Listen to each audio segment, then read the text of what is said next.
ታላቅ የተቃውሞ ትዕይንተ ህዝብ ጥሪ ለኢትዮጵያውያን በሙሉ ጦርነት ይቁም፣ ግፋዊ አገዛዝ ያብቃ፣ ሰላም ይምጣ በሚል መሪ ርዕስ የአገዛዙን የጦርነት ፖሊሲና በንጹሃን ላይ የሚፈጽመውን ጭፍጨፋ የሚቃወም ታላቅ ትዕይንተ ህዝብ በኢንተርኔት አደባባይ ሊካሄድ ተጠርቷል። ቀኑ ቅዳሜ ጁን 7 2025 በኢትዮጵያ አቆጣጠር ግንቦት 30 2017 ሲሆን በዋሽንግተን ዲሲ ሰዓት ከ10 AM ጀምሮ በኢትዮጵያ ሰዓት ደግሞ ከአመሻሹ 11 ሰዓት ጀምሮ ይካሄዳል። በኢንተርኔት አደባባይ በሚካሄደውና በተለያዩ መገናኛ ብዙሃን በቀጥታ በሚሰራጨው በዚህ ታላቅ የተቃውሞ ትዕይንተ ህዝብ እርስ በርስ ተገናኝተው የማያውቁ 15 የሀገሪቱ ታዋቂ የፖለቲካ መሪዎች በቀጥታ ንግግር ያደርጋሉ። ይህንን ታሪካዊ የተቃውሞ ትዕይንተ ህዝብም ከ100,000 በላይ ታዳሚዎች ከመላው ዓለም በቀጥታ ይከታተሉታል። እርሶም ይህንን መርሃ ግብር በቀጥታ በመከታተል የዚህ ታሪካዊ ሁነት አካል ይሁኑ። እንዳይረሱ፣ ቀጠሮ እንዳይዙ።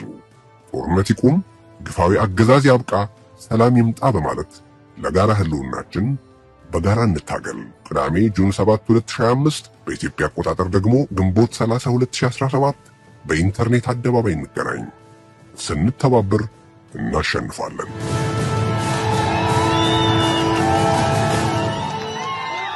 ሰላም ጤና ይስጥልን ተመልካቾቻችን፣ እንደምን ዋላችሁ እንደምን አመሻችሁ። ከአንከር ሚዲያ ዝግጅት ክፍል ያክብሮ ሰላምታችንን እናቀርባለን።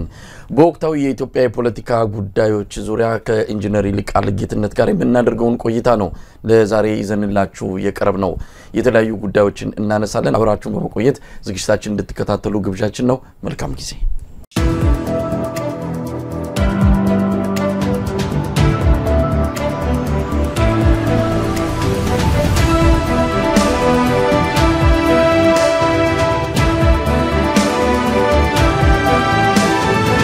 ሰላም ኢንጂነር ይልቃል።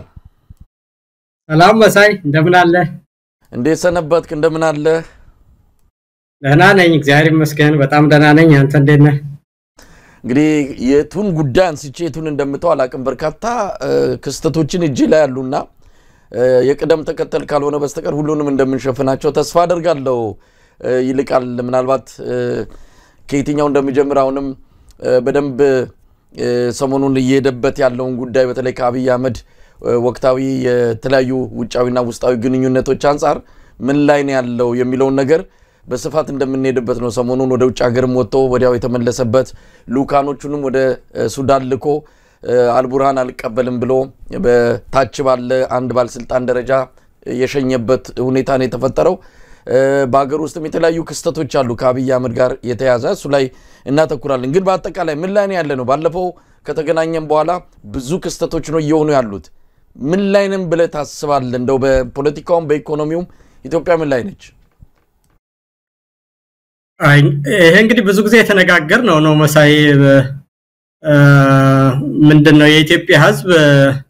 የለውጥ ፍላጎት በጣም አድጓል። ስልጣን ላይ ያለውም በየጊዜው እየተሰባበረ የሄደው የኢህአዴግ ሽርፍራፊ ቡድን ከለትለት የመንግስትነት ሽታው ያበቃ በእያንዳንዱ ሂደት ውስጥ የሚያደርጋቸው ክንውኖች ሁሉ እንደ ኢትዮጵያ አይነት ረጅም ጊዜ የሀገር መንግስት ታሪክ ያለው ህግ አክባሪ ህዝብና በስርዓት የሚኖርን ህዝብ የሚወክል መንግስት ሆኖ መገኘቱ የበለጠ የሚያስቆጭና የሚያናድድ ነው። በእያንዳንዱ ቀን የምትሰማው ነገር ሁሉ የህዝብ ግንኙነት ስራቸው በውጭ ሀገር አደረግን የሚሉት ዲፕሎማሲ፣ ሀገሪቷ ስለምትገኝበት ሁኔታ የሚናገሩት ነገር፣ ስለ ጎረቤቶቻቸውና ስለ ሁኔታዎች አንዳንድ አስተያየቶች ሲሰጡ የምትሰማው ነገር ሁሉ በጣም አዋራጅ ነገር ሆኖ በመንግስት በኩል መዳከም ቀጥሏል በዛው በተያዘው ፍጥነት። በሌላው ወገን ደግሞ የህዝብ ንቅናቄ በዚህ በሐኪሞቹም የተጀመረው ነገር በብዙ ህዝብ ውስጥ ጉምጉምታ ፈጥሯል። ትልቅም የሚዲያ ሽፋን አግኝቷል። የዓለም አቀፍንም ትኩረት ስቧል። በትጥቅ በኩል ያሉትም ሰዎች ራሳቸውን እያደራጁና እያሰባሰቡ የራሳቸውን ስራ የጀመሩትን ነገር አጠናክረው ቀጥለዋል። በአጠቃላይ ለውጥ የሚደረገው ግፊት በሁሉም አቅጣጫ ተጠናክሮ ቀጥሏል። የመንግስት መሸምቀቅና መዳከም ደግሞ የቁልቁለት ጉዞውን ተያይዞታልና በዚህ ደረጃ ነው የምንገኘው መሳይ። ኢንጂነር ይልቃል፣ እንግዲህ በተናጠል ያንዳንዱን ክስተት በተለይ ጎላጎላ ያሉትን ያነሳው አስተያየትን እንድትሰጥ አደርጋለሁ ማለት ነው። እስቲ ከፕሬዝዳንት ኢሳያስ አፈወርቂ የ34ኛ ዓመት የነጻነት በዓል ንግግር እንነሳ። ዛላይ ፕሬዝዳንቱ የአብይ አህመድን አገዛዝ በተለይ ብልጽግናን ቅጥረኛ ነው ያሉት። ቅጥረኛ አገዛዝ ነው በኢትዮጵያ ህዝብ ላይ የሌሎችን አጀንዳ ለማስፈጸም ጦርነት የከፈተ አገዛዝ ነው በማለት በደንብ ከወትሮ በተለየ ሁኔታ ላለፉት 7 ዓመታት ከነበረው ግንኙነት ተሻግሮ ከጀርባ ለሚባለውም ቅሬታን ሁሉ እሱን ሁሉ አልፎ በግልጽ ነው ቅጥረኛ መንግስት ሲሉ የገለጹት። በዚህ ላይ የኦሮሞማ አይዲዮሎጂ ወይም ደግሞ የኦሮሞማን የፖለቲካ አይዲዮሎጂ የሚከተለው የአብይ አህመድ አገዛዝ በሌላው የኢትዮጵያ ህዝብ ላይ ከፍተኛ ችግር ፈጥሯል ሲሉ የገለጹት ደግሞ በሌሎች የኦሮሞ ፖለቲከኞችም እንደዚሁ የተለያየ አስተያየት እንዲሰጥበት እያደረገ ነው። ያንን ተከትሎ የመጡ ነገሮች አሉ። እነ አይሻ ኢንጂነር አይሻ የመከላከያ ሚኒስትሯ የሰጡት መግለጫ እንደዚሁም አምባሳደር ዲና ሙፍቲ ለመጀመሪያ ጊዜ በመንግስት ደረጃ የኤርትራ ጦር ከኢትዮጵያ ይውጣ የሚል አቋም ያሳዩበት እነዚህ ነገሮች ሁሉ የተከሰቱት ከፕሬዝዳንት ኢሳያስ አፈወርቂ ንግግር በኋላ ነው። ንግግሩን እንዴት አየኸው? ምን ማለት ይቻላል? ንግግሩ እንዳንድ ምንድነው በኢትዮጵያ መንግስት ጋር እንግዲህ የነበራቸው ግንኙነት መጀመሪያ ከአብይ መምጣት በፊት እንደሚታወቀው ከኢህአዴግ መንግስት ጋር ልዩነት ኑሯቸው የፕሬዝዳንት የአልጀርስ ስምምነት ይፈጸምልኝ ብለው በማለታቸው በረጅም ጊዜ የነበረው የሰላም አስከባሪ ሁሉ ወደ ተግባር አልገባም ብለው ያ ተበትኖ በራሳቸው ጊዜ ተፋጠው ምንም ሰላምም ጦርነትም የሌለበት ስቴልሜት ነው ለረጅም ጊዜ የነበረው። ከዛ በኋላ እንግዲህ ይሄ ለውጥ ተብሎ ከመጣ በኋላ በአብይ ወደ ስልጣን መምጣት ከኤርትራ ጋር የነበረው ግንኙነት ሊሻሻል ነው ተብሎ መልካም የተባለ ግንኙነት የተጀመረበት ሁለቱም ሀገሮች መሪዎች በሁሉም ሀገራት ጉብኝት ያደረጉ የሁለቱም ሀገር ህዝብ ወዶት አብይን ሁሉ የላሳየው መነሳሳትና ወደፊት ለመቀጠል ተብሎ ምናልባትም በሌሎች ሀገሮች እንደታየው ቢሆን ኑሮ በጋራ ነበር ልክ ዲክለርድና ማንዴላ በጋራ የኖቤል ሰላም ሽልማት እንደተሸለሙት ሁሉ አብይና ፕሬዝዳንት ኢሳያስም በጋራ የኖቤል ሽልማቱን መሸለም ነበረባቸው። ነገር ግን ያው ከምራባውያን ተቋማት ጋር ፕሬዝዳንት ኢሳያስ ያላቸው ግንኙነት ለነሱም ሪኮግኒሽን መስጠትን ብዙም ስለማይፈልጉት ያ ተለይቶ በአብይ እንግዲህ የሰላም ኖቤል ሁሉ የተሸለመበት ዋናው ምክንያት ያንን የረጅም ጊዜ ነገር ለመፍታት ባሳየው ጥረትና የበለጠ ለማበረታታት ተብሎ ነው በግልጽ የተሰጠው። በኋላ ላይ ግን ይሄ ነገር በፍጥነት ውል ባለው መልኩ ነገሩን ባለመቋጫቱ ከዛም በኋላ ኢትዮጵያ ውስጥ የነበረው ጦርነት በመከሰቱና ያንን ተከትሎ አሁን አብይ ደግሞ በወረፋ በያዘው ጦርነት መሰረት ከኤርትራ ማነው ከትግራይ ሲወጣ አሁን ደግሞ አማራ ክልል ገብቷል። ከዛ በኋላ ግን ይሄንን በተመለከተ የጦርነቱን አፈጻጸም ህዋትንም አንዴ እንዲወጋለት ፈለገ፣ ከሻቢያ ጋር እንዲጣሉለት ፈለገ፣ ህዋቶችንም ከአማራ ጋር ለማጣላት ፈለገ። ይሄ ሁሉ አልሰራለት ሲል ደግሞ ቀይ ባህር የሚባል ነገር አመጣ። እንግዲህ የኤርትራን ሉዓላዊነት በሚጋፋ መልኩ አይን በዋጣ ሁኔታ የአብይ አስተዳደር ወይም የኢትዮጵያ መንግስት የኤርትራን ሉዓላዊነት በሚጋፋ መልኩ ይፋ የሆነ ዘመቻ ጀመረና ያ ነገር እንግዲህ ለረጅም ጊዜ ኤርትራ መንግስት ሳይናገር ቆይቷል። ያ ሁሉም ደግሞ ያለፈ መጨረሻ ላይ የኤርትራን ተቃዋሚዎች አዲስ አበባ ላይ በተግባር ሰማያዊ ተቃውሞ ነው እንደዚህ በሚል በይፋ አዲስ አበባ ላይ ማደራጀትና የኢሳያስን ተቃዋሚዎች ማሰባሰብ ጀመረ። ያ በሆነበት ሁኔታ ኢትዮጵያ ውስጥ ነው ሁሉ ጦርነት እንዳወጁ ሁሉ መናገር ጀመሩ። ያን ሁሉ ሲሆን እንግዲህ ፕሬዝዳንት ኢሳያስ ምንም አይነት ይፋ የሆነ ንግግር ተናግረው አያውቁም ነበር። መጨረሻ ላይ ግን አንተ እንዳልከው 34ኛ ዓመታቸውን በተመለከተ ይሄው ሁሉ ነገር ሰብስበው ከቆዩ በኋላ ግልጽ የሆነና ከኢትዮጵያ መንግስት ጋር ያላቸው ግንኙነት እንደተፋቱና የኢትዮጵያ መንግስትም በኤርትራ ላይ የሚያደርገው ፕሮፓጋንዳ ያልተገባ እንደሆነ ከዛ ይልቅ እንደውም የራሱን ህዝብ በተለያየ መንገድ እያምታታ እንደሆነ እነዚህን ማሳያ ያሏቸውን ንግግሮች ገልጸው አንዴ አባይ ይላል፣ ሌላ ጊዜ ቀይ ባህር ይላል፣ ከዛ ያለፈ እንደው ደግሞ ሰሜኖች መጡብኝ ይላል፣ ከዛ አልፎ ደግሞ ኩሽና ሴሜቲክ ይላል፣ ከዛ ደግሞ የኦሮሞን ህዝብ የማይወክሉ ኦሮሞማ ይላልና እነዚህ ሁሉ ነገሮች የኢትዮጵያን ህዝብ የማይወክሉ ለራሱ የስልጣን ማራዘሚያ ሲል እንደዚህ አይነት ነገር እየቀባጠረ ነው እኛ ግን በሬው ወዴትም አቅጣጫ ይሄድ እርፍህን አጥብቀ ያዝ ነው ተግባራችን ላይ እናተኩራለን ምንድነው የመሳሪያ ሽመታውና ወዳጀ ማብዛቱና ፕሮፓጋንዳውን ቀጥሎበታል ይሄ ቅጥረኛ የሆነ መንግስት እንግዲህ ኤርትራ መንግስት ለመውጋት ጥረት እያደረገ ነው እኛም ራሳችን ለመከላከል ዝግጁ ነን የሚል አውድ ነው እንግዲህ እኔ የተረዳሁትና በዚህ መልኩ ሳይው እንግዲህ ቀደም እንዳልኩ የኢትዮጵያ መንግስት ሲተነኩሰው የኖረውን ነገር ሁሉ የኤርትራ መንግስት አሁን ይፋ አድርጎ ከዛ ይልቅ የራስን ጉዳይ ፍታ በሚል አቋሙን እንዳሳወቀ ነው የተረዳሁት መሳይ ነኝ ኢንጂነር ሊቃል ፕሬዝዳንት ኢሳያስ አፈወርቂ በተለይ ከኦሮሞማ አይዲዮሎጂ ጋር በተያያዘ የተናገሩት ነገር ከፍተኛ የሆነ አስተያየትና ባንዳንዶች እንደውም በቁጣ ጭምር የተገለጸ ተቃውሞ የተሰማበት ሁኔታ ነው የተፈጠረው ግን እሳቸው የተናገሩት ነገር ምናልባት ይሄ ኦሮሞማ የሚለው ቃል በዛ መልኩ ያን ድርጊት መወከሉ ካልሆነ በስተቀር ድርጊቱ እኮ እየተፈጸመ ነው እና አብይ አህመድ እና ሽመልስ አብዲሳ በኢትዮጵያ ላይ ያሰፈኑት ነገር ይሄ ንቅለ ተከላ እየተካሄደ መሆኑን ይሄን በግልጽም ተናግረዋል የበተሰበርንበት ቦታ ሰብረናቸዋል ከሚለው ንግግር አንስቶ 150 ዓመት በባርነት ኖራቸዋል አሁን ነፃ ወጣቸዋል ከሚለው የአብይ አህመድ የነቀምት ንግግር አንስቶ በአዲስ አበባ የሚካሄደው አጠቃላይ ማንነትን መሰረት ያደረገ የዘር ማጽዳት ተብሎም ባንዳንዶች የሚገለጸው መፈናቀል ብዙ ነገሮች ሲታዩ እና አብይ ኦሮሞማ ብለው ሲያሜ የሰጡት ድርጊቱ ግን እየተከናወነ ነው ምናልባት ያንን ድርጊት በሌላ ስም እንጥራው ካልሆነ በስተቀር ድርጊቱ በመከናወኑ ዙሪያ እንደው ልዩነት አለ አይ አንደኛ እኔ ሌሎች ይሄንን አስተያየት በተለየ ሁኔታ ለምን ቆንጥራው ያዋጡታል እኔ እስከገባይ ድረስ 4-5 ነገር ነው የተጠቀሰ አይደለ አንድ ሰው መሳይ ይልቃል አበበ ከበደ አየለ ብሎ ከጠራ አምስቱም የተጠሩት ሰዎች አንድ ላይ በአንድ ሁኔታ ውስጥ ነው የተጠሩት አይደለ ስለዚህ መሳይ ብቻ ነው የብቻ ተጠራው ብሎ በተለየ ሁኔታ ሄድም አምስታችንም ለተጠራንበት ጉዳይ በጋራ ነው አስተያየት መስጠት ካለብን አሁን ይሄም ጉዳይ የተነሳው አጠቃላይ የኢትዮጵያ መንግስት እነዚህን ማምታቻዎች ያረጋል ነው ያም ደግሞ የኦሮሞን ህዝብ የማይወክል የተባለው አይደለ ሲገለጽ ይኸውልህ ሰሜንና ደቡብ ወይም ሴምና ኩሽ የሚልም አምጥተዋል አሉ ማይሰራ የአባይን ፖለቲካ ማረግ ይፈልጋል አሉ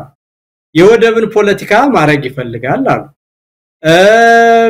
ኦሮሞማ የሚባል የኦሮሞን ህዝብ በማይወክል ሁኔታ መንግስት ይሄን ያደርጋል አሉ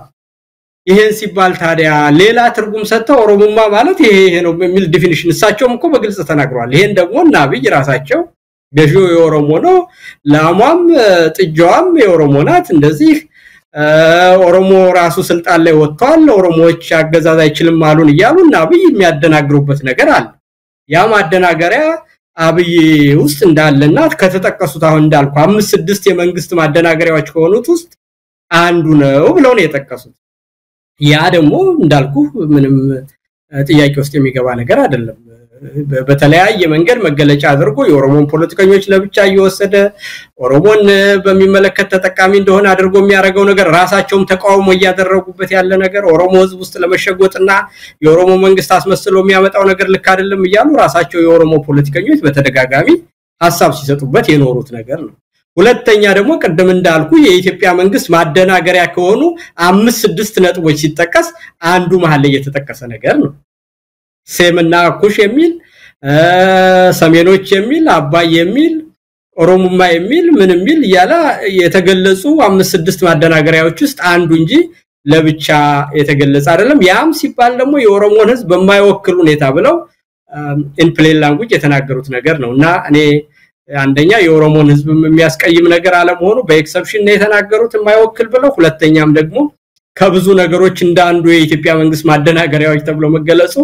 እኔ የኦሮሞን ህዝብ የሚያስቆጣ አይነት አገላለጽ አብያላው የኦሮሞ ናሽናሊዝምን በሚያስቆጣም ኮንቴክስት አይደለም ይሄ እና አብይ የሚፈጥሩት ነገርና ሁሉ ጊዜ ጨፈለቅናቸው ኮንፊውዝ አደረግናቸው ኮንቪንስ አደረግናቸው ምን ያልተባለ ነገር አለና በዛ ደረጃ ግን የኢትዮጵያን መንግስት የማይወክል ብለው መግለጻቸው ይሄ ራሳቸው የኦሮሞ ፖለቲከኞች በተደጋጋሚ ሲገልጹት የኖሩ ነገር ስለሆነ እኔ በውጭ ሀገር መንግስት መገለጹ ካልሆነ በስተቀር ምንም በኔ አይታ አትሊስት የተለየ ነገር አርጌ ከሌሎች ያብይ መገለጫዎች እንዳንዱ ቢገለጽ እኔ ትክክለኛ አገላለጽ ይመስለኛል መሳይ ሌላው ምናልባት ፕሬዚዳንቱ የተናገሩት የአብይና አህመድ አገዛዝ ቅጥረኛ በሚል ነው የገለጹት በደንብ አስምረው እዛ ላይ ምን ያህል የውጭ አጀንዳ አስፈጻሚ ለውጭ ኃይሎች ብሎ ኢትዮጵያን እዚህ መከራ ውስጥ እንደከተተም አንስተዋል ሰሞኑን ከሱዳን ግጭት ጋር በተያያዘ የአብይ አህመድ ወኪሎች ሱዳን ፖርት ሱዳን ድረስ ሄደው አልቡርሃንን ሊያናግሩ ፈልገው ነበር አልቡላር ከዚህ በፊትም የአብይ አህመድ አገዛዝ ከማን እንደተሰለፈ ስላወቁ በመጨረሻም በአሸናፊነት ግስጋሴ ላይ ያሉ ወደ አስመራ ጎራ ብለው ለኤርትራ መንግስትና ህዝብ ምስጋና አቅርበዋል ለማንኛውም ቅጥረኛ ብለው ፕሬዚዳንት ኢሳያስ ሲገልጹ ምን ማለታቸው ነው በትክክልስ ይሄ አገዛዝ ቅጥረኛ በሚለው ሊገለጽ የሚችለው ነገር ምን ማሳያዎች አሉት አይ እንግዲህ ይሄ መንግስት እኮ ምንም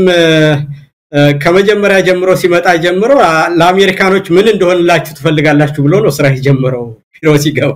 እና ማንንም የጫነው ሁሉ ለመጫን ተፈጥሮ የጀመረ መንግስት ነው ግብጽ ሄዶም እንዳልኩ ወላሂ አልከዳችሁም ብሎ ከተናገረ በኋላ መጀመሪያ እኮ የግብጽና የአረብ ኤሚሬትስ ግንኙነት መልካም በነበረበት ጊዜ የአረብ ኤሚሬትስ ለግብጽ አሸማጋይ ሆና የግድቡን የመሙላት ሂደት ወደ 10 አመት እንዲያራዝመው ተስማምተው ነው አሁን 7 አመት ሆኖታልና ለግብጽ የፈለገውን ነገር በአረብ ኤሚሬት በኩል እንደሰጠ አንድ የአረብ ኤሚሬት ባለስልጣን የአባይ ግድብ የሚሞላበትን የውሃ የመያዝና የመሙላት ጊዜ እንዳራዘበው በይፋ ተናግሮ አርቲክል ተጽፎ እኔ ፌስቡክ ገጽ ላይ አሁን ዲአክቲቬት አድርጌዋለሁ እንጂ ልታገኙት ይችላል የተጻፈ አርቲክል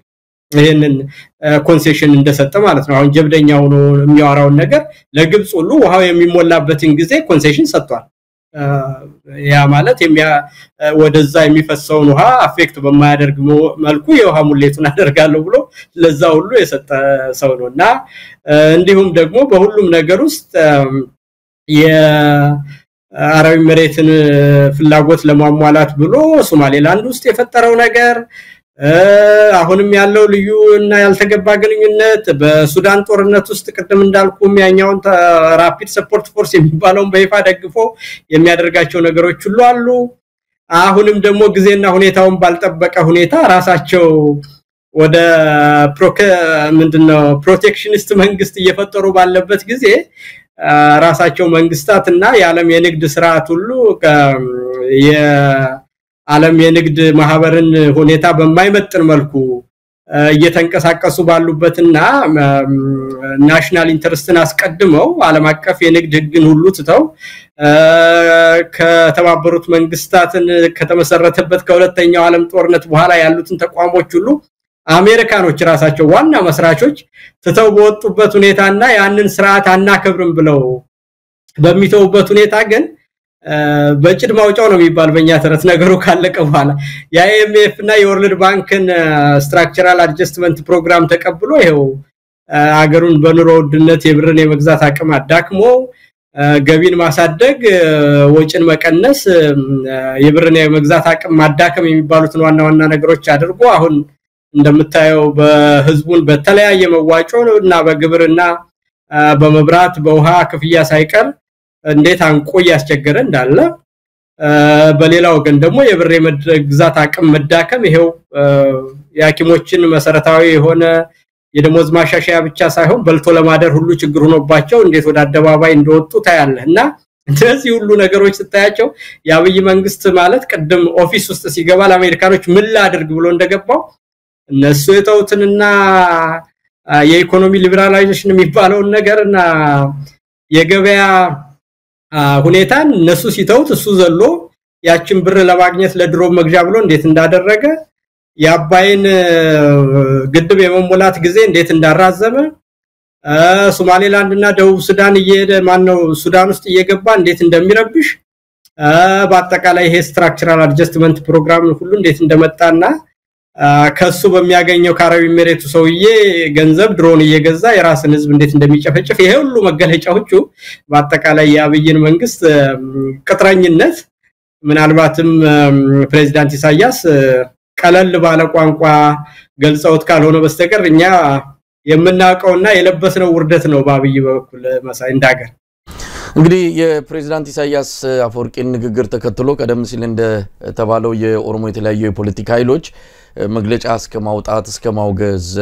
ለአብይ አህመድ እንዲመቸው በሚመስል መልኩ የመሰባሰብ ነገርም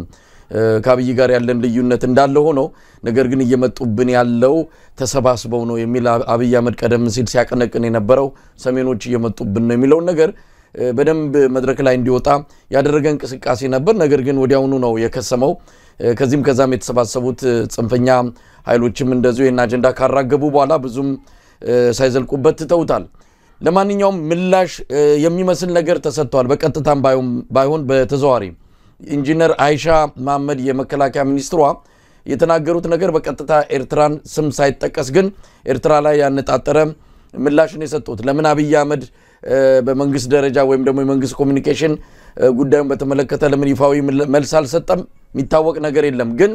ኢንጂነር አይሻ ተናግረዋል። ሀገር መሆን ያልቻለች እንደ ሀገር መቆም ያቃታት ዜጎቿን አፍና ባገኙት አቅጣጫ ከሀገር ለመውጣት የሚተጉባት ሀገር ስለሌላ ለማውራት ምን ሞራል አላት አይነት ነገር በሚመስል ምላሽ ሰጥቷል። ያጣጣሉበትና ያናናቁበት ሁኔታ ምናልባት ከምን የመነጨው ነው የሚልም ብዙዎቻችን ስንወያይበት ነበር ሰሞኑን። ስለ ፋኖና ስለ ሌላው ኢትዮጵያው ስለሚታገሉት ኃይሎችም ያነሱታል። እሱን መጣበታለሁ። ኤርትራን በተመለከተ ግን የተናገሩትን ምን ማለት ይቻላል ኢንጂነር ይልቃል? በራሱ አገር ነው ብለህ ራሱ ለመጥራት የሚያስቸግር የራሱ አገር ህዝብ በፍርሃት ተሸብቦ የሚኖርበት በተቻለ አጋጣሚ አገር ለቆ የሚወጣባቸው ሀገራት ግን በዚህ ልክ ስለ ኢትዮጵያ ለመናገር እንትን ማረጋቸው ያው የተለመደ የነሱ ባህሪ እንደሆነ እናቃለንና እኔ እንትን እየተደረገ ያለው ነገር በአሁን ሰዓት እየተገነባ ያለው ሰራዊት እነሱ እንደሚያስቡት እዚህ ሰፈር ላይ እነሱ የሰጡን የቤት ስራ የሚመስሉ የነሱን ምክር እየሰሙ ብድግ ለሚሉ ትናንሽ ኃይሎች የተደራጀ ሰራዊት አይደለም። ይሄ ሰራዊት በተሳሳተ ስሌትም ቢሆን በማንኛውም የተሳሳተ ስሌት ኢትዮጵያን ለመድፈር ብሔራዊ ጥቅሟን ለማንካት ለሚፈልጉ ኃይሎች ባስተማኝ ሁኔታ እየተገነባ ያለ ሰራዊት እንጂ ቤታችን ውስጥ ላሉት ዛምዚ ለሚታዩ ትንንሽ ነገሮች የሰፈር ሚሊሻ በቂ ነው። አንደኛ ፕሬዝዳንት ኢሳያስ የተናገሩት ኢህአዴግ ማነው ብልጽግና 2 አመት ካወራ በኋላ ነው። በካድሬዎቹ የተከፈለው መስዋዕትነት ይከፈል እንጂ አብይ ወደ ኋላ እንዳትል የቀይ ባህርና የወደብ ጉዳይ የህሉና ጉዳይ ነው ዘለካል ገባህ ያለ ብር ከፍሎ ጧት ማታ በቴሌቪዥኑ በራዲዮ እንግዲህ አሰብን የሞረስ ወይም ቀይ ባህር የመድረስ ነገር የኤርትራን ሉዓላዊ ግዛት አኔክስ የማድረግ ፖሊሲ ነውና ይሄንን በአደባባይ የአብይ መንግስት አንድ ጊዜ አይደለም አመት ሙሉ ሲያወራው የነበረ ነው ከራሱ ጀምሮ ማለት እና ያ ሁሉ ሲሆን ምንም አልተደረገም። የኤርትራን ተቃዋሚዎችም ደግሞ በአደባባይ አዲስ አበባ ላይ በይፋ ሲያረግ ነበር እና ይሄ ሁሉ ነገር ካደረገ በኋላ መጨረሻ ላይ ግን የኤርትራ መንግስት ታዲያ ዝም ማለት ነበረበት። እንግዲህ ወደብህን ወስዳለሁ ሲለው ተቃዋሚዎቹን አዲስ አበባ ላይ በይፋ በቴሌቪዥን እየተላለፈ በአደባባይ እያደራጀ ሲልክበት የኤርትራ መንግስት ቢያንስ ይሄንን አድርጓል ብሎ 2 አመት አብይ በዋራበት ጊዜ ውስጥ አንድ ቀን መናገሩ ይሄን ያለምን ሊያስቀባጥራቸው እንደቻለ ሊገባኝ አልቻለም። ሁለተኛ ነገር የኤርትራ የውስጥ ጉዳይ የራሱ የውስጥ ጉዳይ ነው። የራሱን ሀገር መንግስት በፈለገው አይነት ነገር የማድረጉ ነገር ኢትዮጵያን የሚመለከት ነገር አይደለም። እኛ በየመንገዱ ሰው በጅምላ እየታገተ ገንዘብ በሚጠይቅበት ሀገር ውስጥ ምንድነው የሃይማኖት አባቶችና ገዳማት ውስጥ እየተገባ መነኮሳትና ካህናት ከነ አልባሰ ክህነታቸው በጨካኝ ሁኔታ ተጨፍጭፈው በሚገኙበት ሀገር ውስጥ ህፃናት ትምህርት ቤት የሄዱ ወጣቶች ታግተው በዛው የሚቀሩ ልጃገረዶች ያሉብን ሀገር እና በራሳችን እርስ በርስ ጦርነት ውስጥ ፍዳውን የሚያይ የአብይ መንግስት ስላንድ ሌላ ሀገር መንግስት የሚናገርበት ሞራል ያለው አይመስለኝምና እውነቱን ለመናገር ትልቅ ብንሆን የዲፕሎማሲ ግንኙነት ቢኖረን የኢኮኖሚ ቮሉማችን ትልቅ ቢሆን እኮ የአንሻና የአብይ መንግስት ያመጡል ምንም ነገር የለም። የአንሻና የአብይ መንግስት መገለጫ የኢትዮጵያን ህዝብ ቁጥር 130 ሚሊዮን ያደረሱት እነሱ አይደሉም ነበርን በፊት ረጅም ጊዜ የሀገረ መንግስት ታሪክ መኖር አብይና አንሻ የሰጡት ነገር አይደለም ለኢትዮጵያ ወይም ደግሞ አጠቃላይ የኢትዮጵያ ኢኮኖሚ በዚህ ቮሉም ማደጉ የአንሻና የአብይ መንግስት ምንድነው ራሳቸው ያን እየበሉ ምንም አይነት ቫልዩ አድ በማያረግ ብልጭልጭ ነገር ውስጥ የሀገሪቷን ኢኮኖሚ ያዳከሙ ህዝቡን በኑሮ ውድነት የሚያሰቃዩ እንጂ በኢትዮጵያ ውስጥ ያለው እሴት ሁሉ ነገር ቢሆን ካብይና አንሻን የሚመለከት አይደለም የነሱ ያንን ማዋረድ ነው ኢትዮጵያ መልካም የውጭ ግንኙነት ነበራት ያንን ማጥፋት ኢትዮጵያ የተረጋጋ ሀገርና ሎንግ ስትሪ ኦፍ ስቴት ኤንድ ገቨርናንስ የነበረው ነው ያንን ማዋረድ የኢትዮጵያ ህዝብ ህግ አክባሪ ነበር በአደባባይ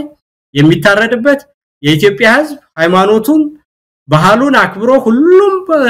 የኢትዮጵያ ህዝብ ተስማምቶና ተግባብቶ ተከባብሮ ተዋዶ የሚኖርበት ሀገር ነበር ዛሬ እርስ በርስ የሚጠራጠርበት ሁሉም ነገር የጠፋበትና በየጊዜውና በየሰዓቱ ሰው የሚታገትበት ሀገር ሆኗል ከዛም አልፎ ደግሞ አጠቃላይ ህዝብ ንቅናቄ ተነስቶ መንግስትን አልፈልግም ባለበት ሁኔታ የኤርትራን የኢኮኖሚ አለማደግ ያብይና ያንሻ መንግስት የማውራት አፍ የለውም ማለት ነው እኔ አሁን ኤርትራኖችን ለመከላከል አይደለም ግን የኛው ጉዶች እናንተ ምን ያረጋችሁ ነው በላቸው ነው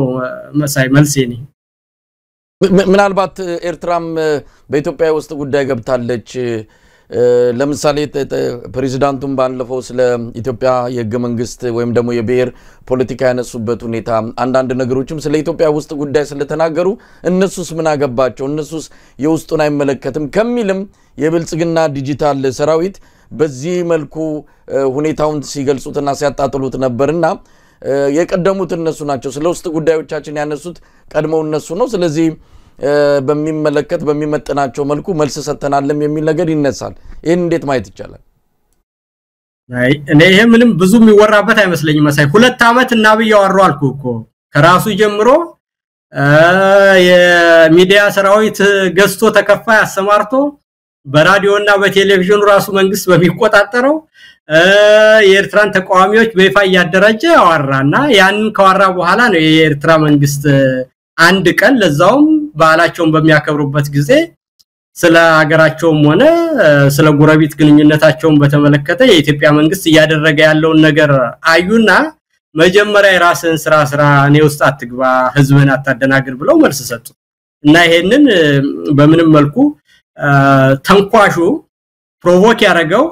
ፕሬምት ያረጋው የኢትዮጵያ መንግስት ነው ማለት ነው ይሄ ደግሞ በግልጽ የታወቀ ነገር ነው መሳይ ስለዚህ የኤርትራ መንግስት ከዛ በኋላ መልስ ቢሰጥ ለተሰነዘረበት የሚዲያ ዘመቻ ለዛ የፕሮፓጋንዳ ዘመቻ ለዛ መልስ ሰጠ ነው ለኔ የሚገባኝ አትሊስት በማቀውና በሰማውት እንግዲህ ሌላው የቀድሞ የውጭ ጉዳይ ሚኒስትር ዴታ የቀድሞ ኬንያ አምባሳደር ዲና ሙፍቲ በአንድ በውጭ በሚታተም መጽሔት ላይ ጋዜጣ ላይ የሰጡት ቃለ መጠይቅ ወይም ያሰፈሩ ጽሁፍ አለ በዛ ላይ የተናገሩት የኤርትራ ሰራዊት ከኢትዮጵያ እንዲወጣ ዓለም ጫና ማድረግ አለበት የሚል ነው ይሄ እንግዲህ ለመጀመሪያ ጊዜ ነው የኤርትራ ጦር ኢትዮጵያ ውስጥ እንዳለ እንኳን መግለጽ ሳይችል የቀረው የአብይ አህመድ አገዛዝ አሁን ይውጣ የሚል ጫና ዓለም እንዲፈጠር እየጠየቀ ያለው ይሄንን አይተን የአይሻ ንግግርን እንደዚሁም አንዳንድ እንቅስቃሴዎችን አይተን ጦርነቱ አይቀሬ ነው ማለት እንችላለን እሱን እንግዲህ አላቅም እኔ ባብይ ጭንቅላት ውስጥኝ ማሰብ አልችልም በአጠቃላይ የጦርነት እንዴት ይካሄዳል ለምን ይካሄዳል የጦርነቱ ምክንያቶች ምንድናቸው የሚለውን ሳስብ በምንም አይነት በተግባራዊ መለኪያ ወደ ጦርነት የሚያስገባ ነገር የለም ግን ደግሞ በአለም ላይ የተነሱ ጦርነቶች ሁሉ በአንዳንድ ጊዜ የውስጥ ጉዳዩን ወደ ውጭ ለመግፋት ሲፈለግ ሌላም ጊዜ ደግሞ በብዙ ሁኔታ ያበጠ ነገር ይኖርና አንድ ጊዜያዊ ምክንያት ሲኖር አጠቃላይ ጦርነትን የሚያስከትልባቸው ነባራዊ ሁኔታዎች አሉ በታሪክ ውስጥ እነዛ ሁሉ ግን ከስሜት ርቆ ለማየት ብዙ ጊዜ እናድል የሰጡ ሁኔታዎች ናቸው አብይ ወደዚህ ጦርነት ውስጥ ይገባል የሚል እምነት የለኝም በኔ ውስጡን እርግጠኛ ሆኜ አልችልም ግን ምክንያቱም ኦቨር ኤክስቴንሽን ላንድ መንግስት መውደቂያ እንደሆነ ባይኑ ያያየ ይመስለኛል አሁን ኦሮሚያ ውስጥ ጦርነት አለ አማራ ውስጥ ጦርነት አለ የህዝብ ከፍተኛ ቁጣና ብሶት አለ ከህዋት ጋራም እንዲሁ መፋጠጥ ውስጥ አለ ከዛ ደግሞ ተጨማሪ ሌላ ጦርነት ቢል ምናልባትም በማይችለው ሁኔታ የሶቪየት ህብረት መንግስት ወደ ምስራቅ አውሮፓ ያደረገው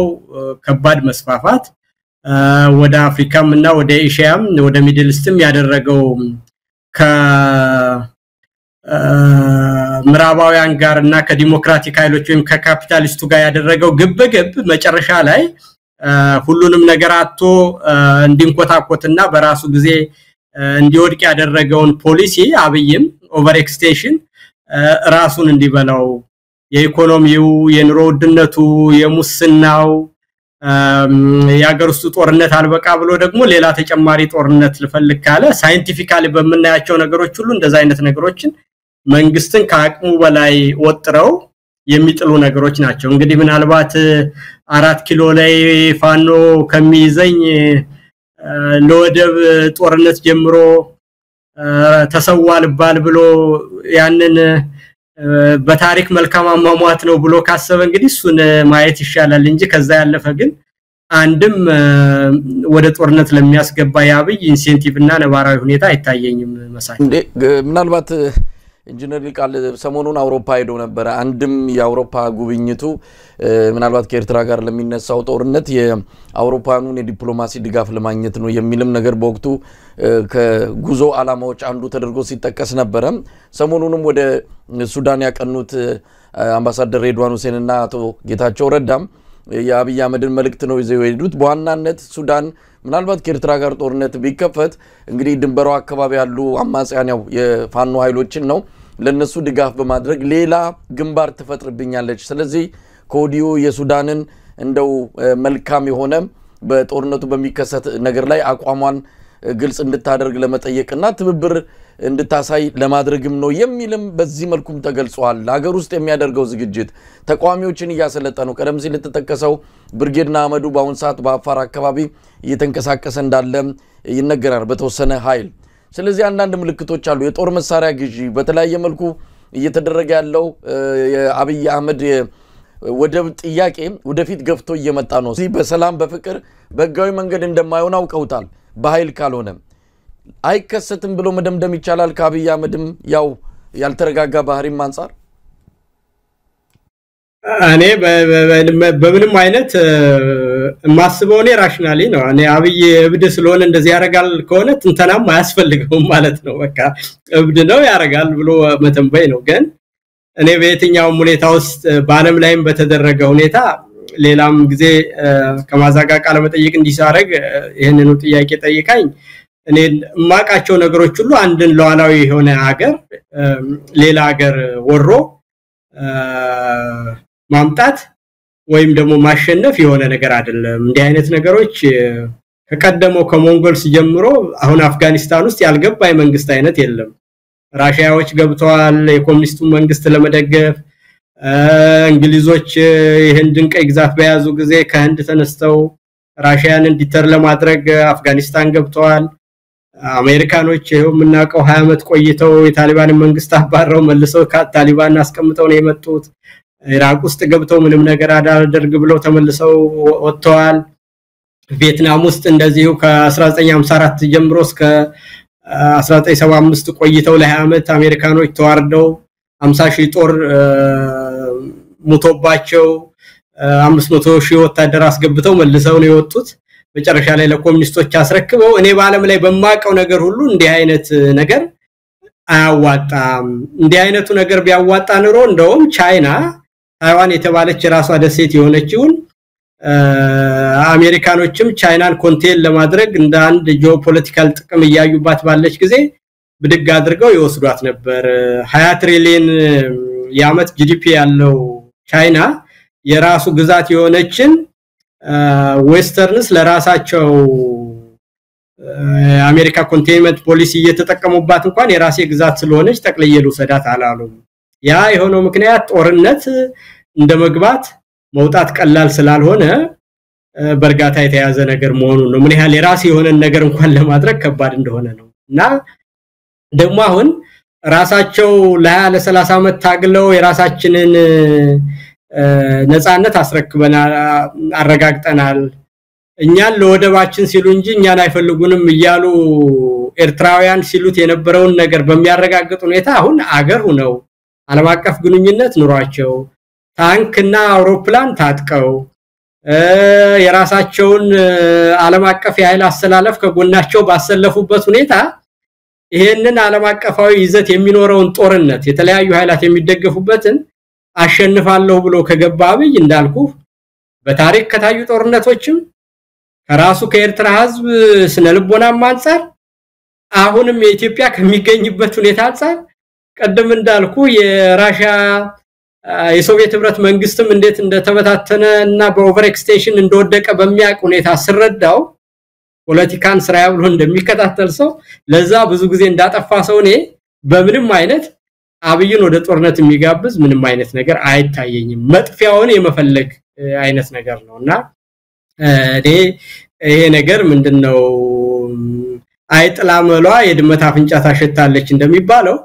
አብይ መጥፊያውን ያዘጋጀ እንደሆነ ነው የሚሰማይ በዚህ ሁኔታ ጦርነት ካወጀ መሳይ እንግዲህ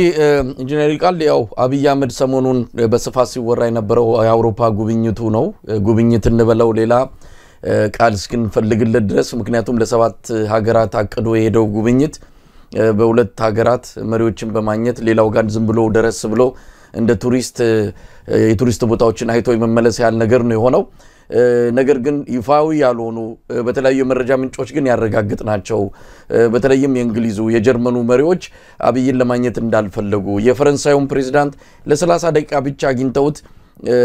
እንደመለሱት የጣሊያኑ አንዱ ለፕሮቶኮል በሚል ለዛ ለቴሌቪዥን ቀረጻ ብቻ ያ ነገር ከተደረገ በኋላ ሌላ ነገር ሳያወሩ እንደተመለሱ እንደነዚህ አይነት ነገሮችን ስንሰማ እንደ ሀገር የሚያሳፍር ነው አንድ የሀገር መሪ የሚቀበለው እንኳን ኤርፖርት እስከሚያጣበት ጊዜ የደረሰበት ሁኔታ የተስተዋለበት ነገር ነው የተፈጠረው የዚህም የሱዳኑ ፕሬዝዳንት መልክተኞቹን አልቀበልም ብሎ በቀጥታ በእጁ መረከብ ያለበትን ደብዳቤ አልቀበልም ብሎ የመለሳቸው ሁኔታ ምንን ያሳያል የትን ያለ ነው እንደ ሀገር አብይ አይደለም የተዋረደው ኢትዮጵያ የምትባል ሀገር አለች ስለዚህ ከዚህ አንፃር እንዴት ታይዋለው በውጭም ያለው ነገር ይሄው ነው በሀገር ውስጥም ምንም የተመቸ ነገር የለም ለአብይና እንዴት አየው ግን እንግዲህ እንዳልኩ በኢትዮጵያ በታሪኳ ትልቅ ሀገር መሆኗን ያቃሉ በሌላ ወገን እንደውም እነሱ ከኢትዮጵያ ጎን መቆማቸውንና አብይ ኢትዮጵያን እንደማይወክል ያሳዩበት ሁኔታ ነው ያለ ስለዚህ እኔ ይሄንን አይነት ነገር በአጠቃላይ ማየው አብይና ግሳንግሱ ኢትዮጵያን ለመምራት ኳሊፋይ አያረጉም ብለው እንደመለሷቸው ነው የሚታየኝና ኢትዮጵያ እኮ የዲፕሎማሲ ግንኙነት ገና መቼ ባጼ ምኒልክ ጀምሮና ከዛም በፊት የነበራት ሀገር ነችና ይሄ ስለዚህ አብይን በተመለከተ በንቀት ማየታቸውና እናስገባው ማለታቸው ከኢትዮጵያ ህዝብ ጎን መቆማቸው ነው ቢያናግሩት ኑሮ ነበር እንደውም ሰው እየገደለ የራሱን ህዝብ በረሃብ እየቀጣ የራሱን ህዝብና ትምርት ቤት በቦምብ እየደበደበ የማህበራዊ ጉዳዮች ላይ የተሰበሰቡ ሰዎችን ሁሉ በጅምላ የሚገልን ሰው በራህዝብ ላይ ጦርነት ያወጀን መንግስት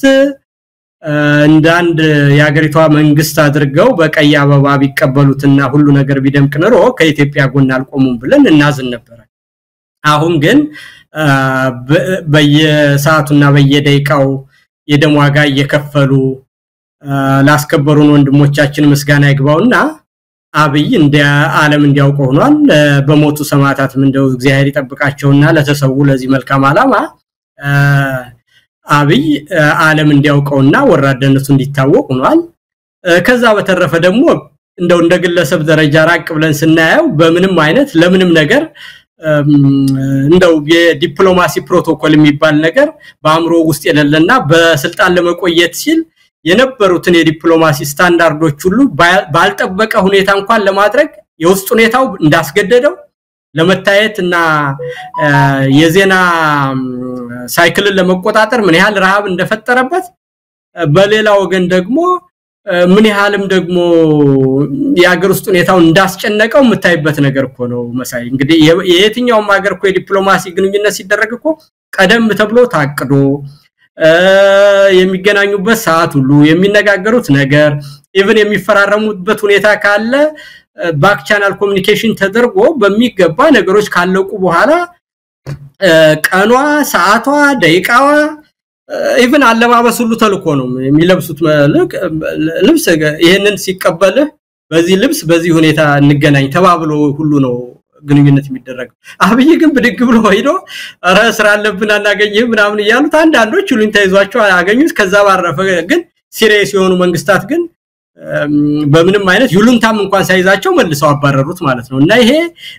በእውነት አይደለም እሱ ምን ያህል እንደተጨነቀና በምንም መንገድ መንግስት አለ ለመባል ምንም ነገር ያለው ይሉንታ ለማድረግ እንደፈለገ በሌላ ወገን ደግሞ የውጭ ሀገር መንግስታት ከኢትዮጵያ ህዝብ ጎን መቆማቸውንና በራቸውን መዝጋታቸው ይሄ ትልቅ ነገር ነው ስለዚህ እኔ በወጉ እንደው ጦርነት ለማድረግ ያንን ፕሮፓጋንዳ ለመስራት ምናምን የሚለው ነገር እንደዛ ቢሆን ነው እኮ መጀመሪያ በዚህ ጊዜ ይገኛለሁ በዚህ እናረጋለሁ መነጋገር ፈልገው አጀንዳ ነው ተብሎ እንደውም እኮ የኢትዮጵያ መንግስት በዚህ ጉብኝት ሊያረግ ነው በዚህ ጊዜም እንደዚህ ነው ብሎ በራሳቸው ዜናም ያሰሩት ነበር እኮ እና ዝም ብሎ እንደ ድንኳን ሰባሪ ያልተጠራ እንግዳ ነው ያደረገው አብይ ዲፕሎማሲን እንደው ኢንጂነር ሊቃል ሱዳን ላይ ከጀርባ የመውጋት ያህል ነው ያደረገው የጀነራል ዳጋሎን ፈጥኖ ደራሹን ጀነራል በመደገፍ ሊያውም ለተባበሩት አረብ ኤሚሬት ተልኮ ወስዶ ቅጥረኝነቱን ወስዶ በዛ ደረጃ የአልቡርሃንን ኃይል እንዲወጋና አቅሙ እንዲዳከም ከፍተኛ እንቅስቃሴ ያደረገው አብይ አህመድ የላከው መልእክት ምንድነው በዚህ ወቅት ላይ እንደው ያንን ደብዳቤ መገመት ይቻላል እነ አምባሳደር ሬድዋን ሁሴን ይዘው ሄዱትን ምክንያቱም በግልጽ የአልቡርሃንን አገዛዝ እንዲዳከም ሚና እንዳለው የታወቀ ጉዳይ ነው ምን ሊለው ነው አልቡርሃንን በዚህ ደረጃ ደብዳቤ ወይም መልእክተኛ የላከበት ወል እንግዲህ መጀመሪያ እንግዲህ በአብይ በኩል እንደምታቀው ይሄ ሞራልና ኢንቴግሪቲ ዲፕሎማቲክ ስታንዳርድ የሚባል ነገር የለም እና አሁን በተደጋጋሚ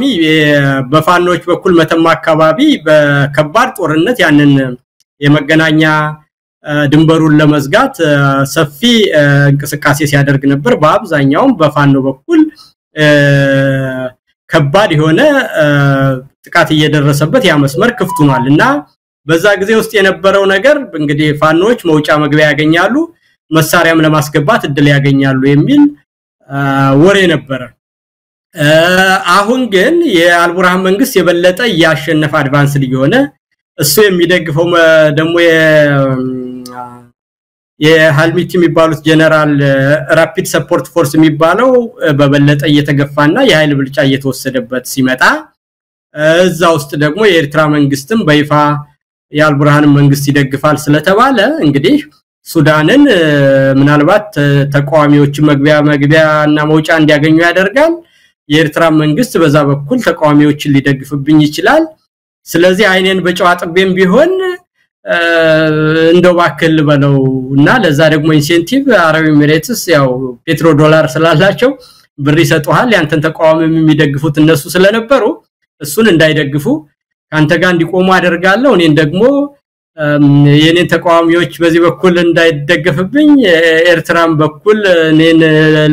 ለማጥፋት ለሚያደርገው እንትን ባካት ተባበርብኝ እና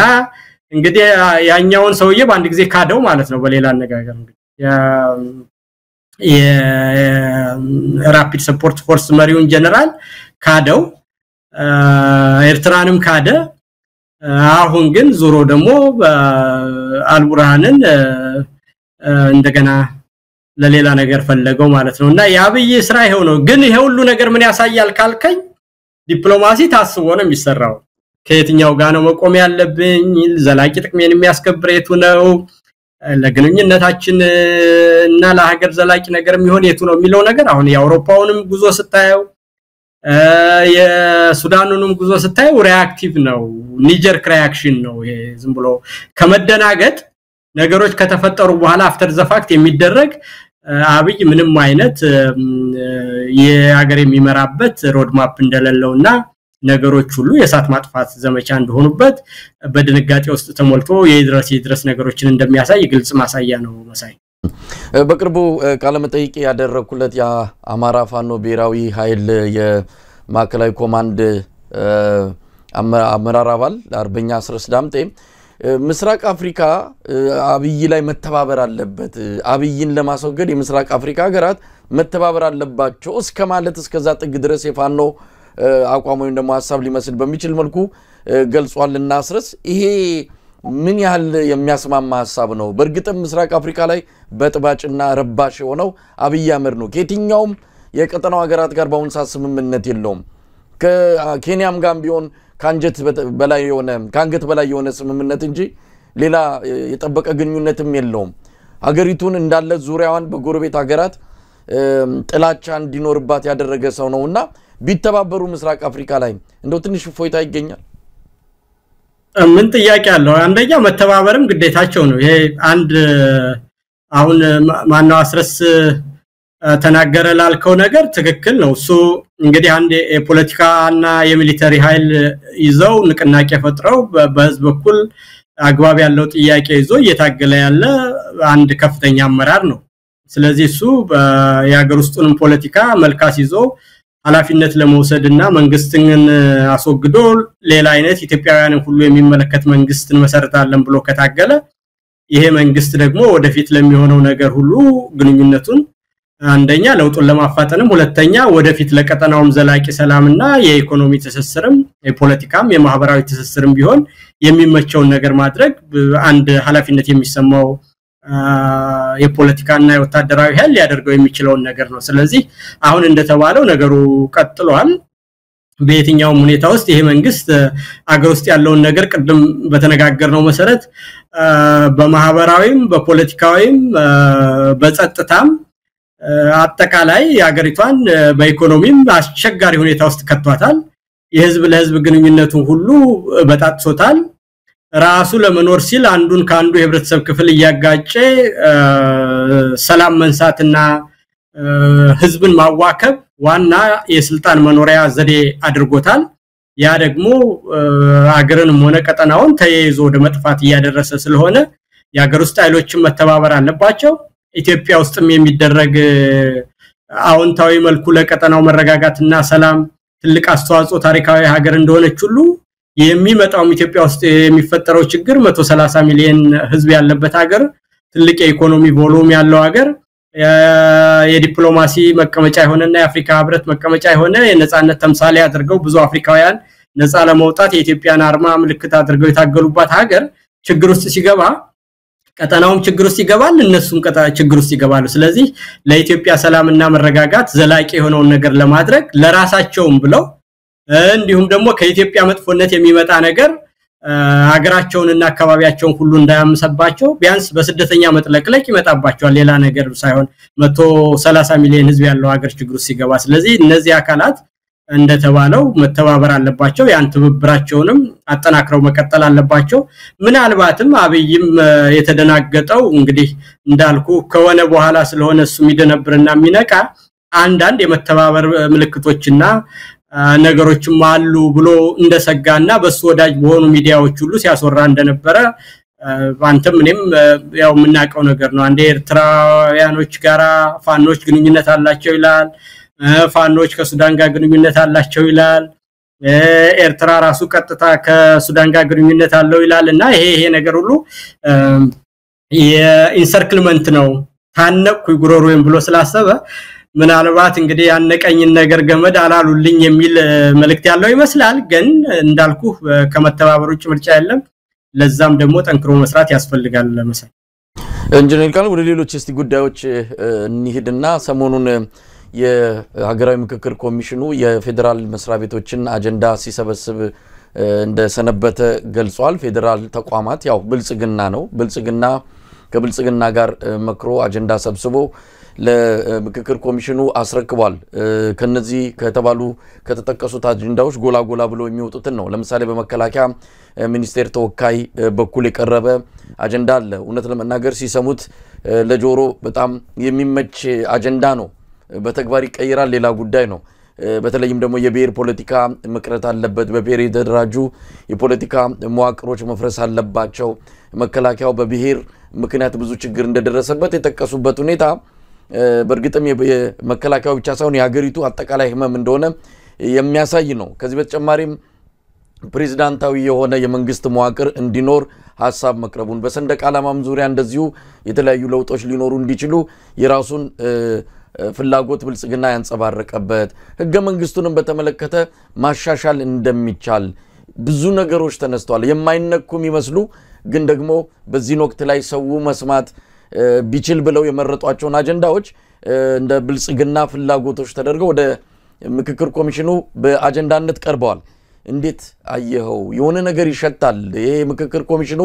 ለምን ተመሰረተ ብለን ከመነሻ ጀምሮ ስንቃወመው የነበረው ነገር አሁን ብልጽግና ፊት ለፊት ያወጣ ነው ፕሬዝዳንታዊ ከዚህ በኋላ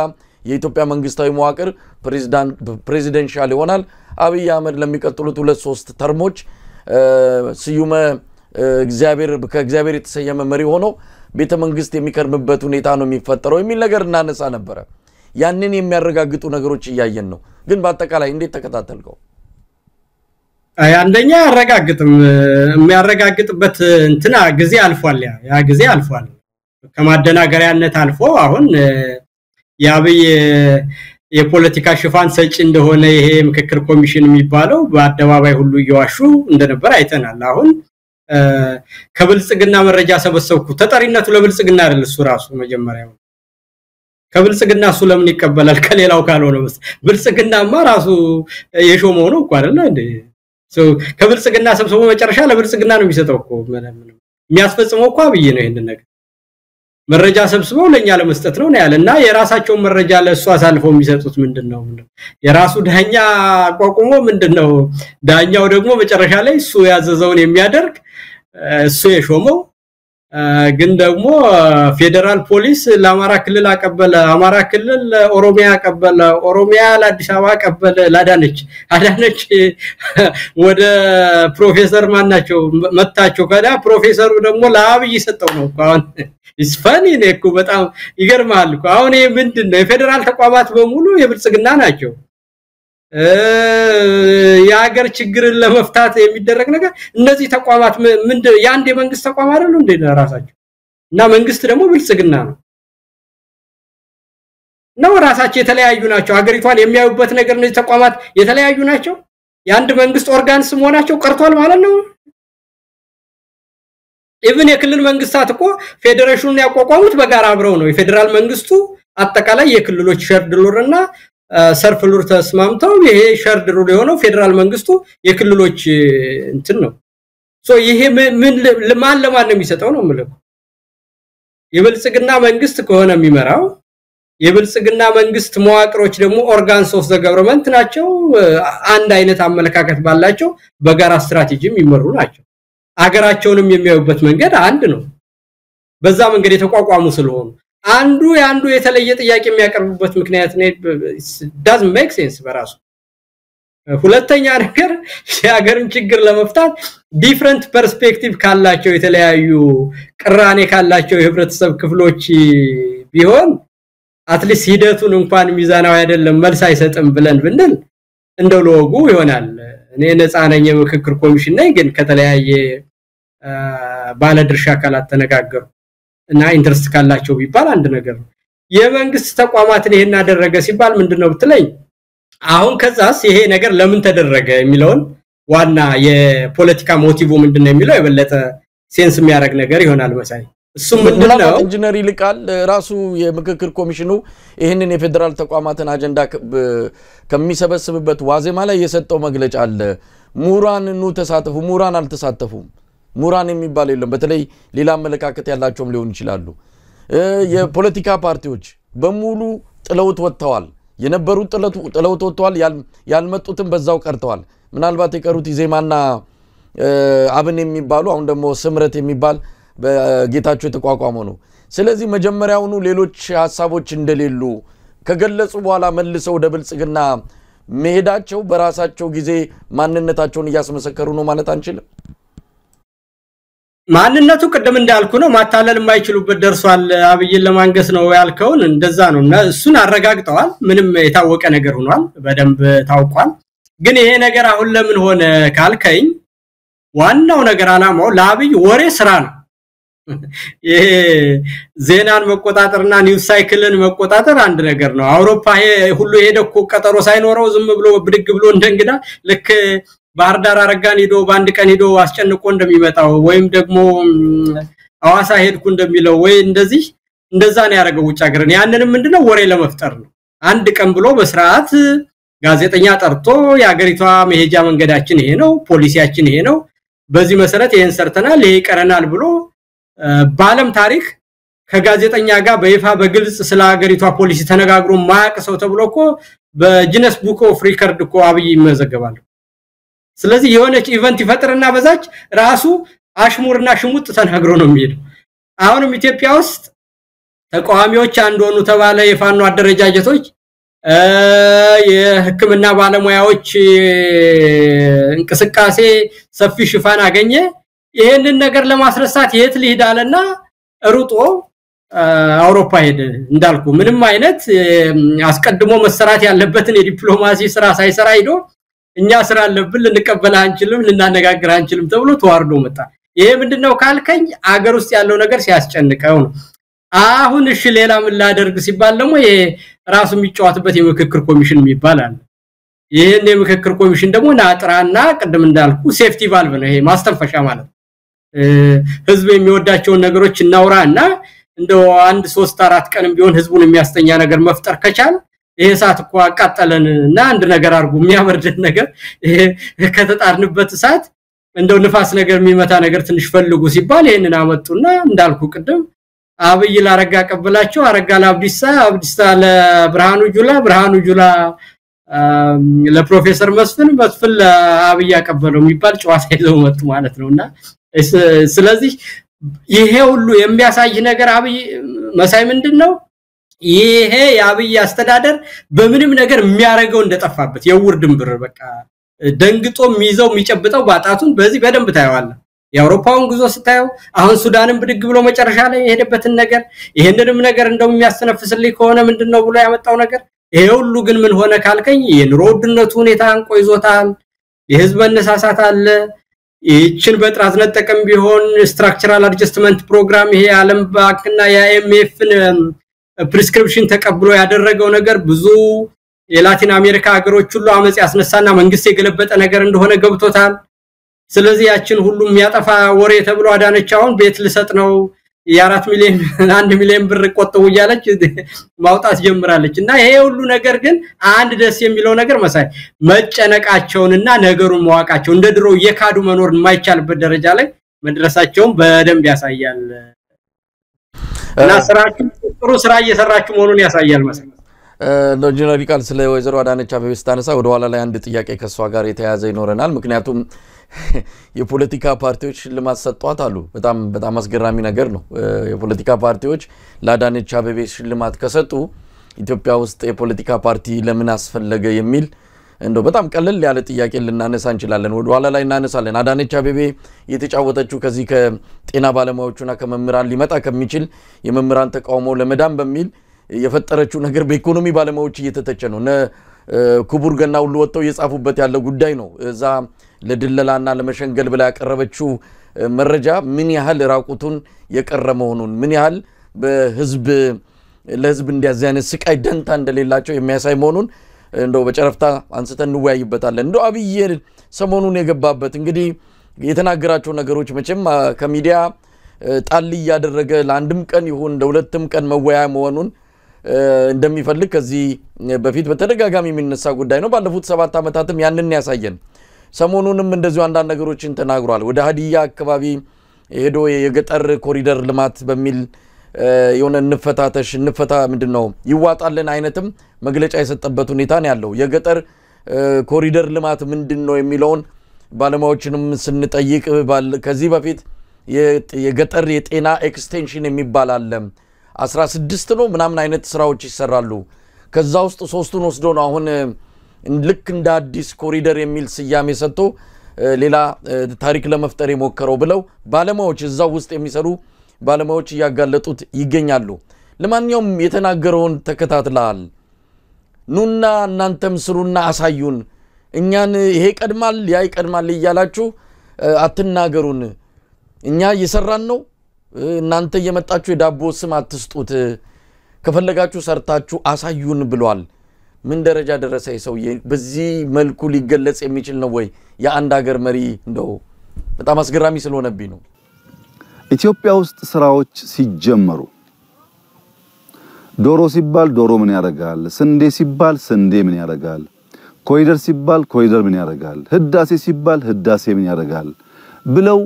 የማይሰሩ ነገር ግን ለሚጀመሩ ስራዎች ሁሉ የዳቦ ስም የሚያወጡ ሰዎች አሉ እነዚያ ለስራ ሁሉ የዳቦ ስም የሚያወጡ አቃቂር የሚያወጡ ስራ ሳይጀምሩ ስራ ሳይችሉ ፕራዮሪቲ የሚያወጡ ይሄ ይቅደም ያ ይከተል ያ ያስፈልግም ይሄ ያስፈልጋል የሚሉ ሰዎች አሁን ለነሱ ቻሌንጅ አለኝ ብዙ ጊዜ ሲንጀምር ጅምሮቻችንን በማጥላላት በመውቀስ በማራከስ ብዙ ደክማችኋል አሁን እኔ በሐላባ አንድ በከምባታ አንድ በስልጤ አንድ በሃዲያ አንድ መንደር ሰራለሁ እናንተ ቁጭ ብላችሁ የዳቦ ስም የምታወጡ ሰዎች ሐላባ አይደለም በሰፈራችሁ ለባዳ አይደለም ለዘመዳችሁ አንድ መንደር ስሩና ገንዘብ ካላችሁ በገንዘባችሁ ገንዘብ ከሌላችሁ በጉልበታችሁ በውጭም ያላችሁ በግልም ብትችሉ በግልም ባሲው አስተባብራችሁ የሰውን ህይወት ንኩትና ከዚያ ጥያቄ አንሱ የሰውን ህይወት ቀይሩና ከዚያ ተቹ ሳንሰራ እጃችን አጣጥፈን የሚሰራን ሰው በመተቸት ኢትዮጵያን መለወጥ አንችልም መሳይ ይሄ እኔ አንድ ነገር በእውነት አይደለም በ97 ዓመተ ምህረት የሆነ ነገር ትዝ ይለኛል እና እኔ በዛን ጊዜ በ97 አንድ ወረዳ ውስጥ ሰራ ነበር የመስኖ ግንባታ ክትትል መሐንዲሱኝ ሰራ ነበርና ይሄንን የመስኖ ዳይቨርሽን ለገበሬዎች የነበራቸውን ትራዲሽናል የሆነ ነገር ዳይቨርሽኑን ስኬል አፕ ያደረግን እንሰራላቸዋለን በፊት የነበሩ መስኖዎች ላይ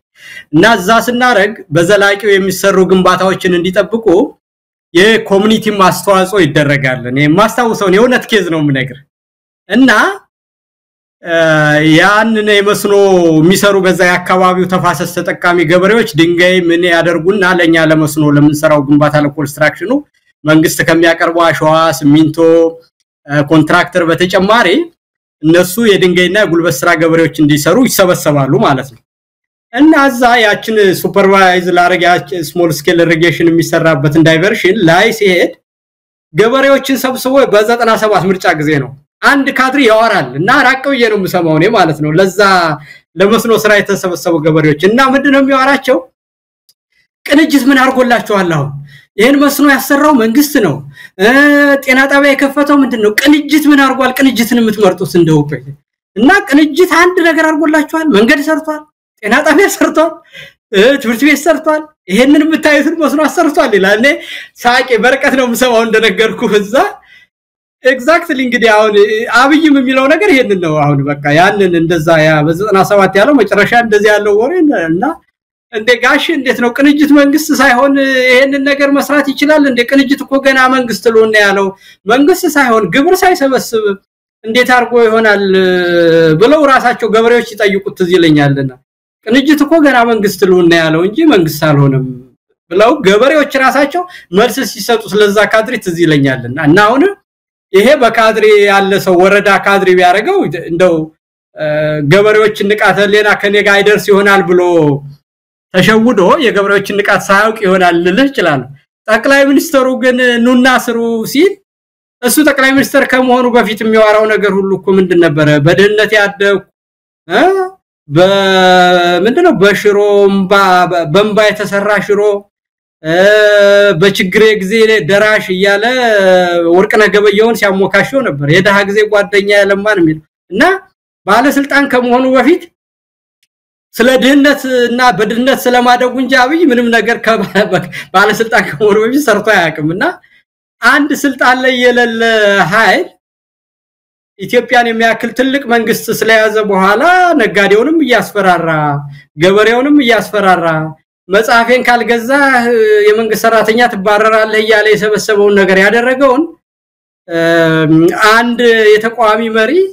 ምን አድርጎ ሊሰራለትና እንደዚህ የሚያስብ ሰው ይሄ ሰውዬ አሁን ይሄንን ሰውዬ አንድ ቀን ስልጣን ላይ ማደር አለበት ትላለህ እና በጣም ያ የወረዳ ካድሪ ሲል የሰማሁትና ለጓደኞቼ እንደቀልሰው አራቸው የነበረው ነገር አንድ ጠቅላይ ሚኒስትር በይፋ ሲናገረው ተሰማ መችስ እንደው ከመሸማቀቅ በፊት ሌላ ምን እላለሁ መሳይ በእውነት ይሄው ነው አይከባድ ነው ኢንጂነር ይልቃል እንግዲህ ብዙ ጊዜ ብዙ ነገር ተናግሯል ግን እንደዚህኛው ደግሞ እንዳልከው ነው አንድ መንግስት ይተቻል ምንም እንኳን አይደለም እንዳብይ አይነት ደካማና ልፍስፍስ በብዙ ክፍተቶች የሚገለጽ አገዛዝ ይቅርና ጠንካራ የሚባሉ መንግስታትም ቅዱስ የሚባልም ካለ የሚተችበት ነገር አይጠፋም ለምን ተተቸው ለምን ፕራዮሪቲ ቅደም ተከተል የለህም አሁን እኮ የሚቀድመው እነዚህ ገበሬዎች የሚፈልጉት እህል ነው ራባቸው አንጀታቸው ላይ ምግብ ጣል አድርግ ይሄንን አስቀድም እንጂ እንደው ምንድን ያለው ከብት መኖሪያና የነሱ መኖሪያ መለያየት አለበት መጸዳጃ ቤት ሊኖራቸው ይገባል ይሄ ይደርሳል ግድ የለም መጸዳጃ ቤት የሚሄዱት እኮ ሲበሉ ነው አሁን የሚበሉት ነገር የለም ይሄንን መጠየቅ በዚህ ደረጃ ላይ ያስቆጣ ይችላል ወይስ ስሜቱን መቆጣጠር አቃተው ወይስ እየመጣበት ያለው አደጋ አጠቃላይ የህዝብ ማዕበል ኮዲው ምናልባት ፍራቱ ከቁጥጥር ውጭ ወጥቶበት ነው ማለት እንችላለን እንደዛ ነው አንደኛ ይሄ በእናንተ በኩል ያለው ፕሮፓጋንዳ እሱ እንግዲህ እንዳልከው የተፈጠረው ረጅም ጊዜ ፖሊሲ ነድፎ ሰርቶ በዛ ውስጥ ያንን ባደረገው ስራ በህዝብ ውስጥ ተወዶ የኖረ ሰው አይደለም አብይና በአጠቃላይ የመጣው ነው እንትን ያለው በዚህ በሶሻል ሚዲያ ዘመን በፎቶና በግርግር ያደገ ሰው ነው ስለዚህ ይሄንን ነገር አሁን ፍቅሩ እንደነበረውና ሰማይ እንዳደረሰው ደግሞ ያ መልሶ ራሱን ሲመታው አሁን መቋቋም አቅቶታልና በጣም እንደመታመሙን ነው የሚያሳየው የዚህ የፕሮፓጋንዳ ሁኔታ በሶሻል ሚዲያ የመጣው ነገር እሱ ህይወቱን በዛች በሶሻል ሚዲያና በፎቶ በማደናገር ደጋግሜ እንደምናገረው ዲሰፕሽን እና ማኒፑሌሽን ስለነበረ ያ ደግሞ በይፋ ስለታወቀበት አሁን አሞታል ቢተር መሆኑንና እኔ እንደው የማየው ነገር ሁሉ አሁን እሱ የተናገረውን ሱዳን የላከውን የምክክር ኮሚሽን ብሎ ያለውን የአውሮፓ ጉብኝቱን ውርደት ስለ ሐኪሞች የተናገረውን ነገር ሁሉ ብታየው በአጠቃላይ ይሄ ሰውነት ሁሉ ቁስል መሆኑን ነው የሚያሳይ እንጂ ቀደም እንዳልከው የጤና ኤክስቴንሽኖች ወይም ደግሞ የግብርና የኑሮ ዘዴ ባለሙያዎች ስለምድጃ አሰራር ስለ ከብቶችና ስለ ቤት አሰራር ወይም ጤናቸውን ለመጠበቅ ስለሚያደርጉት ነገር የሚያደርጉት ነገር አብይ እንደ አዲስ ነገር እዛ ላይ ሄዶ ሲያወራ ወሬ መፍጠር አልቻለም እንዳልኩ ነው በቃ ወሬ ለአብይ ስራ ነው የተሰራን ነገር መጎብኘት ለማነቃቃት የሚሆን ሳይሆን የዛሬውን ኒውስ ሳይክል በምን ልቆጣጠር የሚልና በፕሮፓጋንዳው ዘርፍ ይችን እኮ እነሱም አይከዱም እኮ መሳይ በእውነት ከሚያምኗት ነገር ነው እንደውም እነሱ በፕሮፓጋንዳው ዘርፍ ተበልጠናል የምትለዋናት አብይ የሚወዳትን ነገር ስላጣ ብቻ በዛች ፍቅረኛውን እንዳጣ ጎረምሳ ያችን ሚስ አርጓታል ሄሪሊ ሚስ አይችን ጉዳይና እሷንም አምሮ እየተናገረ ያለው እሷን ነው ምን ማድረግ ይቻላል መሳይ እንግዲህ በተከታታይ በአራት ክፍል በኢትዮጵያ ቴሌቪዥን ላይ ሰፊ ቃለ መጠይቅ ሰጥቷል አላየነውም ተቀንጭቦ ከወጣው ማስታወቂያ ላይ የተናገረውን በርግጥ አዲስ ነገር ባይሆንም ምናልባት እሱ ምን አዲስ ነገር ይናገራልን ብለን ስለማንጠብቅ አራቱንም ክፍል መከታተል የሚጠበቅብንም አይመስለኝም ግን የተናገራት ነገር አለች አሁን እንደዚህ የሚቃወሙትን እሱ የሚሰራው ነገር እግር በግር እየተከተሉ የሚተቹትን ወገኖች የገለጸበት መንገድ እንደው እዛ ላይ አስተያየት መስጠት ከተቻለ ነው ከጃችን ምንዳ ጠብቀው ነበር ያኔ ለውጡ ሲመጣ ኑ ግቡ ብለን ከዚህም ከዛም ስንጠራቸው የጠበቁት እጃችን ላይ ምንዳ ምን ሰጣቸው አድርገው ነበር ያን ምንዳ ሲያጡ ወጡና መሳደብ ጀመሩ አለ አንዳንዶች ከጃችን ላይ የግል ምንዳ ጠበቁ ያ የጠበቁትን ምንዳ ከጃችን ሲያጡ አቆረፉ ኑ ሲባሉ ግቡ ሲባሉ አብረን እንስራ ሲባሉ ኑ የተባልነው 4 ኪሎ ነው ብሎ ያሰቡ ሰዎች ሳቱ እንግዲህ ቲፒካል አብይ ነው እንዳልኩ ነው አንደኛ ሰውነት ሁሉ መቁሰሉን ተረዳለት በአጠቃላይ አሁን ንግግሩን ባላዳምጠው ምን ሊሆን እንደሚችል በአብዛኛው የጻፍና ስጠይ ብትለኝ በአብዛኛው ትክክል እንደመሆን አልተራጠረም ምን ስቴት ኦፍ ማይንድ ላይ እንዳለ ስለማቅ የሚናገረው ነገር ምን ሊሆን እንደሚችል እገምታለሁና እሱ የሱን ምን እንዳለ ፈለጉ ሰዎች እኮ አልከለከለም እኮ አብይ መስረቅ ለሚፈልግ ሰው በደንብ ተመቻችቶ መስረቅ ይችላል አብይ የሚለውን ነገር የሟላ ከሄደ የፈለገውን የባንክ ብድር ማግኘት ይችላል የፈለገውን መሬት ማግኘት ይችላል የፈለገውን ስልጣን ማግኘት ይችላልና ስልጣን ፈልገው ለገቡ ሰዎች እኮ ሰጥቷል ለፈለጉ እስከሚሞቱ ድረስ እዛው ኢትዮጵያ ውስጥ የነበሩ ዶክተር በየነ ጴጥሮስ ፕሮፌሰር ስልጣን አግኝተዋል ዶክተር መራራ ግን ስላልፈለጉ አልፈለጉ ብርሃኑ ነጋ አግኝቷል አቶ አንዳርጋቸው ግን ስላልፈለገ ትቶ መጥቷል በለጠ ሞላ ስለፈለገ ተቀብሏል ክርስቲያን ታደለ ግን ስለተቃወመው እስር ቤት ገብቷል ስለዚህ የፈለገ ሰው አግኝቷል ያብይን ስልጣንና ምንዳና መናኛ ነገር የፈለገ ሰው እንደው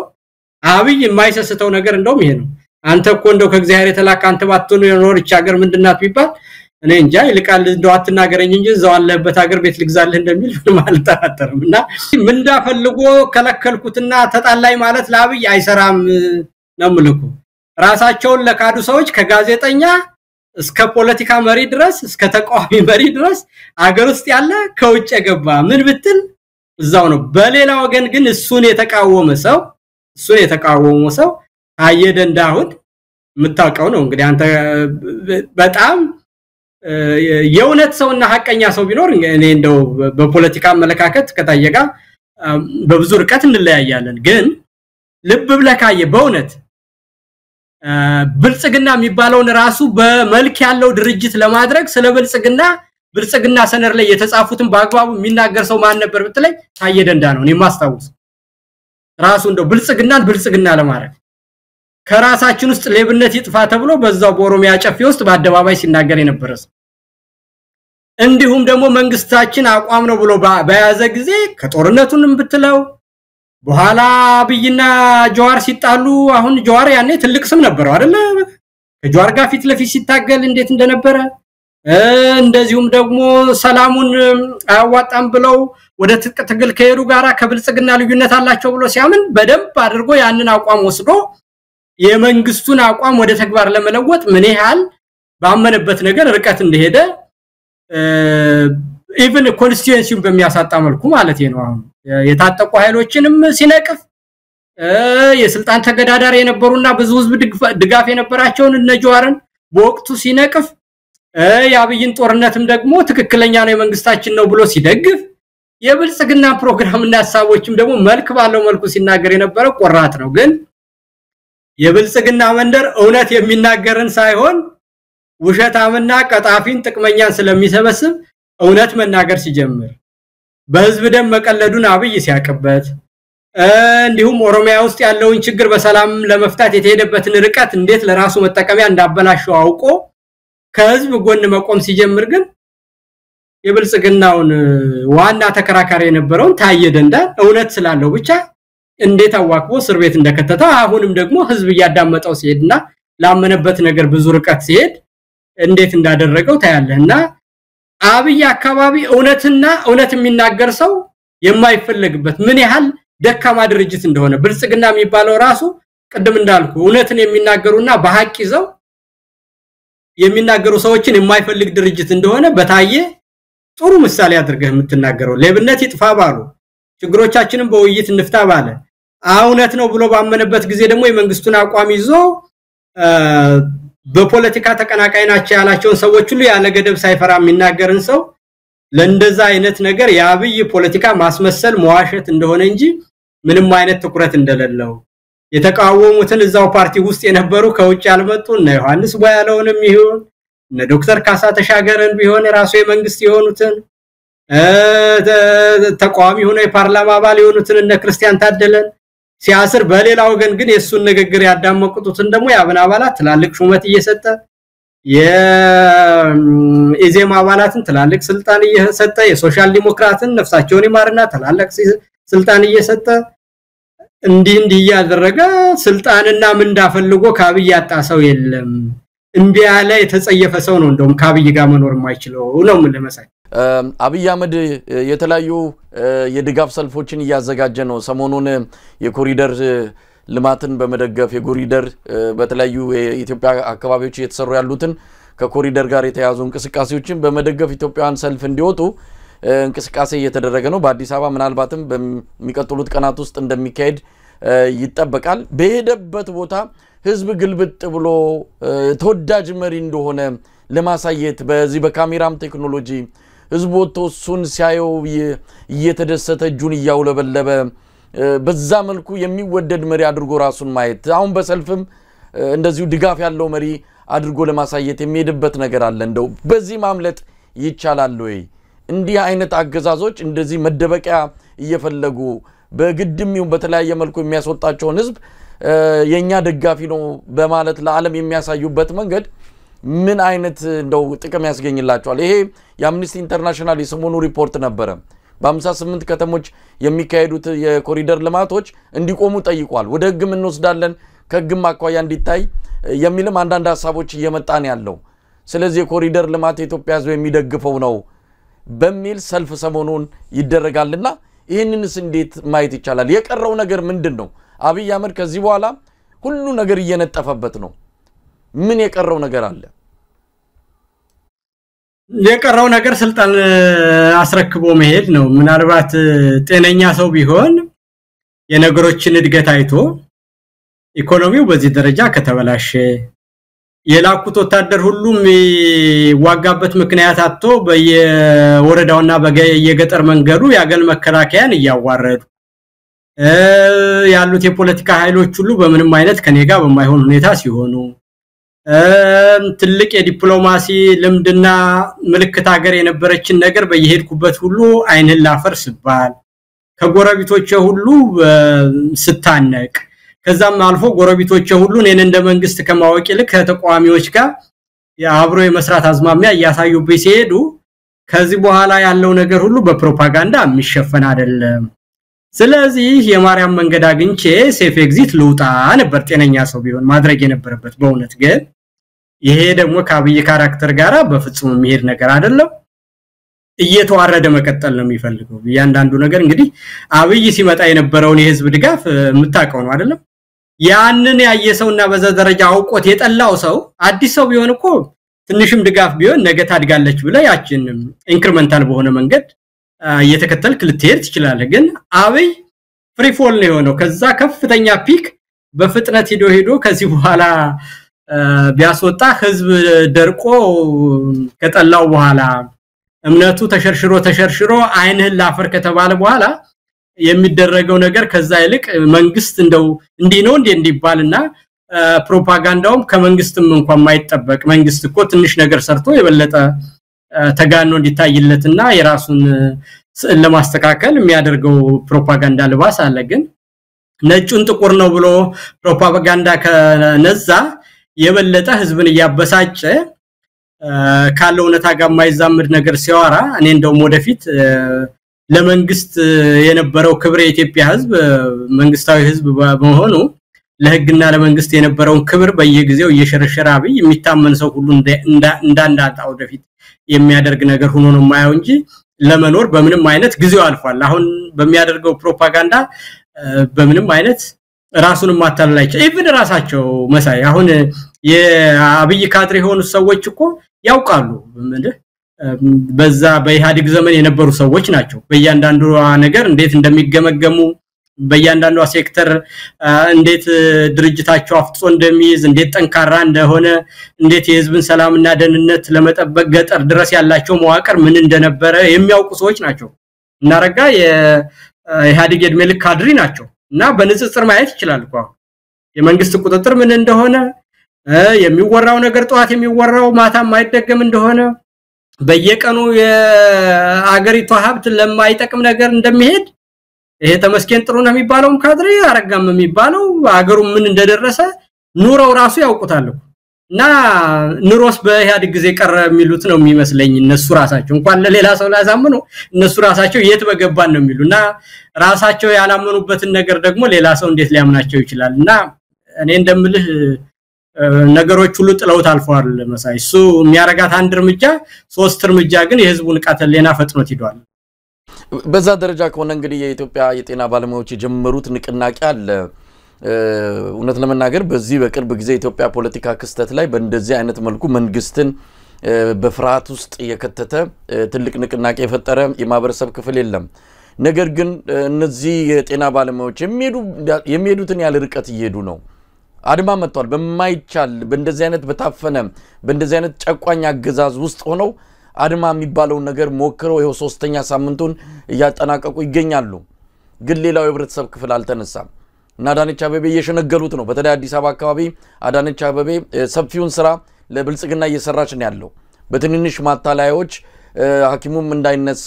ሌላው የብርሰብ ክፍል እንዳይነሳ ሰፊ ዘመቻ ያካሄደች ነው ያለው ግን እንደተባለው ከሆነ መቼ ነው ታዲያ የሚነሳው እንደው ከሌላው የብርሰብ ክፍል እንደው ሐኪሙ የበለጠ ተበድሎ ነው የበለጠ ተጎርቶ ነው በዚያ አገዛዝም ይሁን ባለፉት እንደው ሐኪሙ በተሻለ የኑሮ ደረጃ ላይ የሚገኘው ሐኪም ዛሬ ራበኝ ሲል ሌላውስ ጠግቦ ነው ምንድነው እንደው ማለት የሚቻለው እንደው ኢንጂነር ይልቃል ምንድነው ሌላው የብርሰብ ክፍል ያልተነሳበት ወል እንግዲህ ምንም እንዳልኩ ሰፊ ጊዜን የሚጠይቅ ነገር ነው በኔ እምነት ግን መነሳቱ ቅርብ ነው የሚሆነው ሲነሳ ብዙ ጊዜ ሂደት አይታይም መሳይ ነገሩ ውጤቱ በታሰበው መልኩ ባይሄድ እንኳን የአረብ ስፕሪንግ እንዴት እንደተነሳ የምታውቀው ነው ቱኒዚያ ውስጥ በነበረ ሙሐመድ ባዚዝ በሚባል ልጅ ራሱን በማቃጠሉ ከዛ በኋላ ነው አረብ አጠቃላይ የተነቃነቀው እና ያችን ኢንስታንት በዚህ ሰዓት ገሌንድ ያረጋል ከዛ በኋላ ተነስቶ በሙሉ የአረብ አምባገነኖችን እየገረሰሰ ነገር ሁሉ በዛ ሁኔታ ይተናቀቃል ብሎ ያሰበም የገመተም ሰው የለም ስለዚህ እንዲህ አይነት ነገሮች አሁን በኮሙኒስቶች ያገላለጽ ነባራዊ ሁኔታው ተሟልቷል ረሃቡ አለ ችግሩ አለ የመንግስት ለዛ መልስ ያለ መስጠት ነገር አለ ያ ነባራዊ ሁኔታ ተሟልቷል ነገር ግን በህዝብ ውስጥ ያለው ነገር አንድ ቀን ቁጭት የሚፈጥርና ሴንሴሽናል የሆነ ነገር መፈጠር ብቻ ነው የሚቀረው ያ ደግሞ ዛሬ ማታ ሊሆን ይችላል ነገ ጠዋት ሊሆን ይችላል የዛሬ ወር ሊሆን ይችላል በየት ሁኔታ ነገሮችን እንደሚቀጣጠሉና ለዋናው ኮዝ አንድ ኢሚዲየት ኮዝ የሚሆነው ነገር የሆነ ሰዓት ላይ ይነሳል ይሄን ምንም አትጠራጠርና ይሄ ፕላንድ በሆነ ሁኔታ የሚደረገው ነገርና የህዝብ ግንኙነቱ መንግስትን አዳክሞ ይዞታል ይሄንን ፍጻሜ የሚያደርስ ግን አጠቃላይ የሆነ ማዕበል ግን ዳውን ዘ ላይን በቅርብ ጊዜ ውስጥ እንደሚነሳ እኔ አልጠራጠርም ይሄ መምጣቱ አይቀርም ምክንያቱም በዚህም በዛ አልከው እኮ መሳይ ቢያንስ ሐኪም እኮ እንደ በወር የሚቆጠረ ገንዘብና ደሞዝ አለው እኮ አይደለም ነች በጣም ራሳቸውን የሚያዋርድ ከስራቸው ጋር ከድክመታቸው ጋር ምንም ነገር ባይሆንም አንድ ጊዜ የሚበሉበት ሆነ ምንም ደሞዝ ተብሎ ተቆጥሮ የሚሰጣቸው ነገር አለ እንግዲህ ታች ያለ በ4000 በ5000 ብር የሚኖር በጥበቃ ስራ ተሰማርቶ የሚኖር በጽዳት የሚኖር በመለስተኛ ድጋፍ ሰጪ ሰራተኝነት የሚኖር የኢትዮጵያ ህዝብ በአብዛኛው ደሞዝተኛ በዛ ደረጃ ያለ ሰው ነው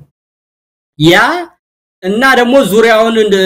እንዲሁ አንድ ሰው እየሰራ የሚያስተዳድረው 5 6 7 8 ሰው አለኩ ያ ሁሉ አጠቃላይ በተለያየ ኢንፎርማል በሆነ ሁኔታ የንግዱ ስራ እንደዚህ በተቀዛቀዘበት ሁኔታ ሰላምና ደህንነት እንደዚህ በጠፋበት ሁኔታ ተማሪዎች ተመርቀው ስራ በማያገኙበትና ብዙ ማህበራዊ ቀውስ ባለበት ሁኔታ እንዴት ይነሳል ለሚለው እኔ አንድ ኢሚዲየት የሆነ ምክንያት ነገሮችን ሁሉ ግልብጥብጥ እንደሚያደርግ እኔ በቅርብ አልጠራጠርም ግን መቼ ነው ያ የምትለኝ ያ ማጂክ እንትን መቼ ይመጣል የሚለውን እርግጠኛ ሆኜ ለመናገር እቸገራለሁ እንጂ ግን እንደሚሆን ግን እርግጠኛ ሆኜ መናገር ይቻላል ይሄ ደግሞ እኔ አዲስ እንባይ አይደለም በተደጋጋሚ በታሪክ ውስጥ የተከሰቱ ነገሮች ናቸው መሳይ እንግዲህ ቀደም ሲል ይዞራ አዳነች አቤቤን ጉዳይ እንደው በተለየ ሁኔታ እንዳነሳ ያደረገ ምን ያህል ህዝብ እንደሚንቁ ይሄ የሚሰበስቧቸው መምህራንን የጤና ባለሙያዎችን ከሌላው የህብረተሰብ ክፍል በንቃትም ሆነ በተለያየ መልኩ ከፍ ያለ ደረጃ ይደረሱ ሌላውን የሚፈጥሩ ትውልድ የሚያንጹትን መምህራንንና የጤና ባለሙያዎችን በዚህ ደረጃ የናቁ ምን ማለት ይቻላል ነው እንግዲህ አዳነች አቤቤ የተናገረችው ነገር አለ 120 ቢሊዮን ብር የኢትዮጵያ ንግድ ባንክ አዘጋጅቷል ይሄ ወደ እናንተ ቢሄድ ነው 25% ቅድመ ክፍያ ከፍላችሁ በወለድ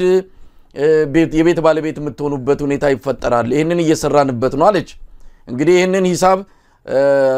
የኢኮኖሚ ባለሙያ አቶ ክቡር ገና ሰርተውታል ሂሳቡን ምን ያህል ህዝብን ያታለሉ ለህዝብ ያላቸውን ንቀት በሚገባ ምንረዳበት ነው እንግዲህ አንድ ቤት በአሁን ሰዓት 4 ሚሊዮን ብር ይፈጃል ነው ይሄን 4 ሚሊዮን ብር 1 ሚሊዮን ብር ዳውን ፔመንት ይከፈላል ምክንያቱም 25% ስላለች 1 ሚሊዮን ብር በአሁን ሰዓት ዳውን ፔመንት የቅድመ ክፍያ ሊሰጥ የሚችል መምህር አለ ወይ ነገ በምን ልኑር ዛሬን እንዴት በልቼ ሊደር ብሎ ጭንቀት ውስጥ የገባ ሐኪምና መምህር 1 ሚሊዮን ብር ቅድመ ክፍያ ሊከፍል ይችላል ወይ ይሄንን ሂሳብ ያዘው ሁለተኛ በየወሩ የቤቱን ዕዳ ወይም ደግሞ የባንኩን ዕዳ ለመክፈል ደሞዙ ቢያንስ 35000 ብር መሆን አለበት 35000 ብር ከሌለው በየወሩ መክፈል የሚችልበት ምንም አይነት አቅም አይኖርም አንድ መምህር ባሁን ሰዓት ትልቁ ክፍያ ምናልባት በአመታት ሊለያይ ይችላል አማካዩ 10,000 ብር ነው የ10,000 ብር ደሞዝተኛ የሆነ መምህር 35,000 ብር ከሌለው ያን ቤት ማግኘት አይችልም እንደዚህ አይነት በጣም ቀላል ሂሳብ ሰርተው ነው አምባሳደር ነው የኢኮኖሚ ባለሙያው ክቡር ገና ይሄ የማይሆን ነገር ነው ሌላው ይቅርና 120 ቢሊዮን ብሩን የኢትዮጵያ ንግድ ባንክ ያመጣዋል ባሁን ሰዓት ታንቆ ያለ ባንክ ነው ገንዘቡን በሙሉ ውጭ አውጥቶ ያልተመለሰለት ከ70% በላይ ብሩ ያልተመለሰለት ባንክ ነው በዓለም አቀፉ የገንዘብ ድርጅት ድጎማ ትንሽ ቀና ያለ ባንክ ነው ኬታም ጥቶ ሊሰጥ ነው የሚለው ነገር እንዳለ ሆኖ ቢሰጥ እንኳን የማይሆን ነገር ነው ምን እየተባለ ነው በሚልም በሰፊው ጽሁፉን አውጥተውታል ምን ማለት ይቻላል በዚህ ደረጃ መምህራን በዚህ ደረጃ ኢትዮጵያ ህዝብ መናቅ አለበት ወይ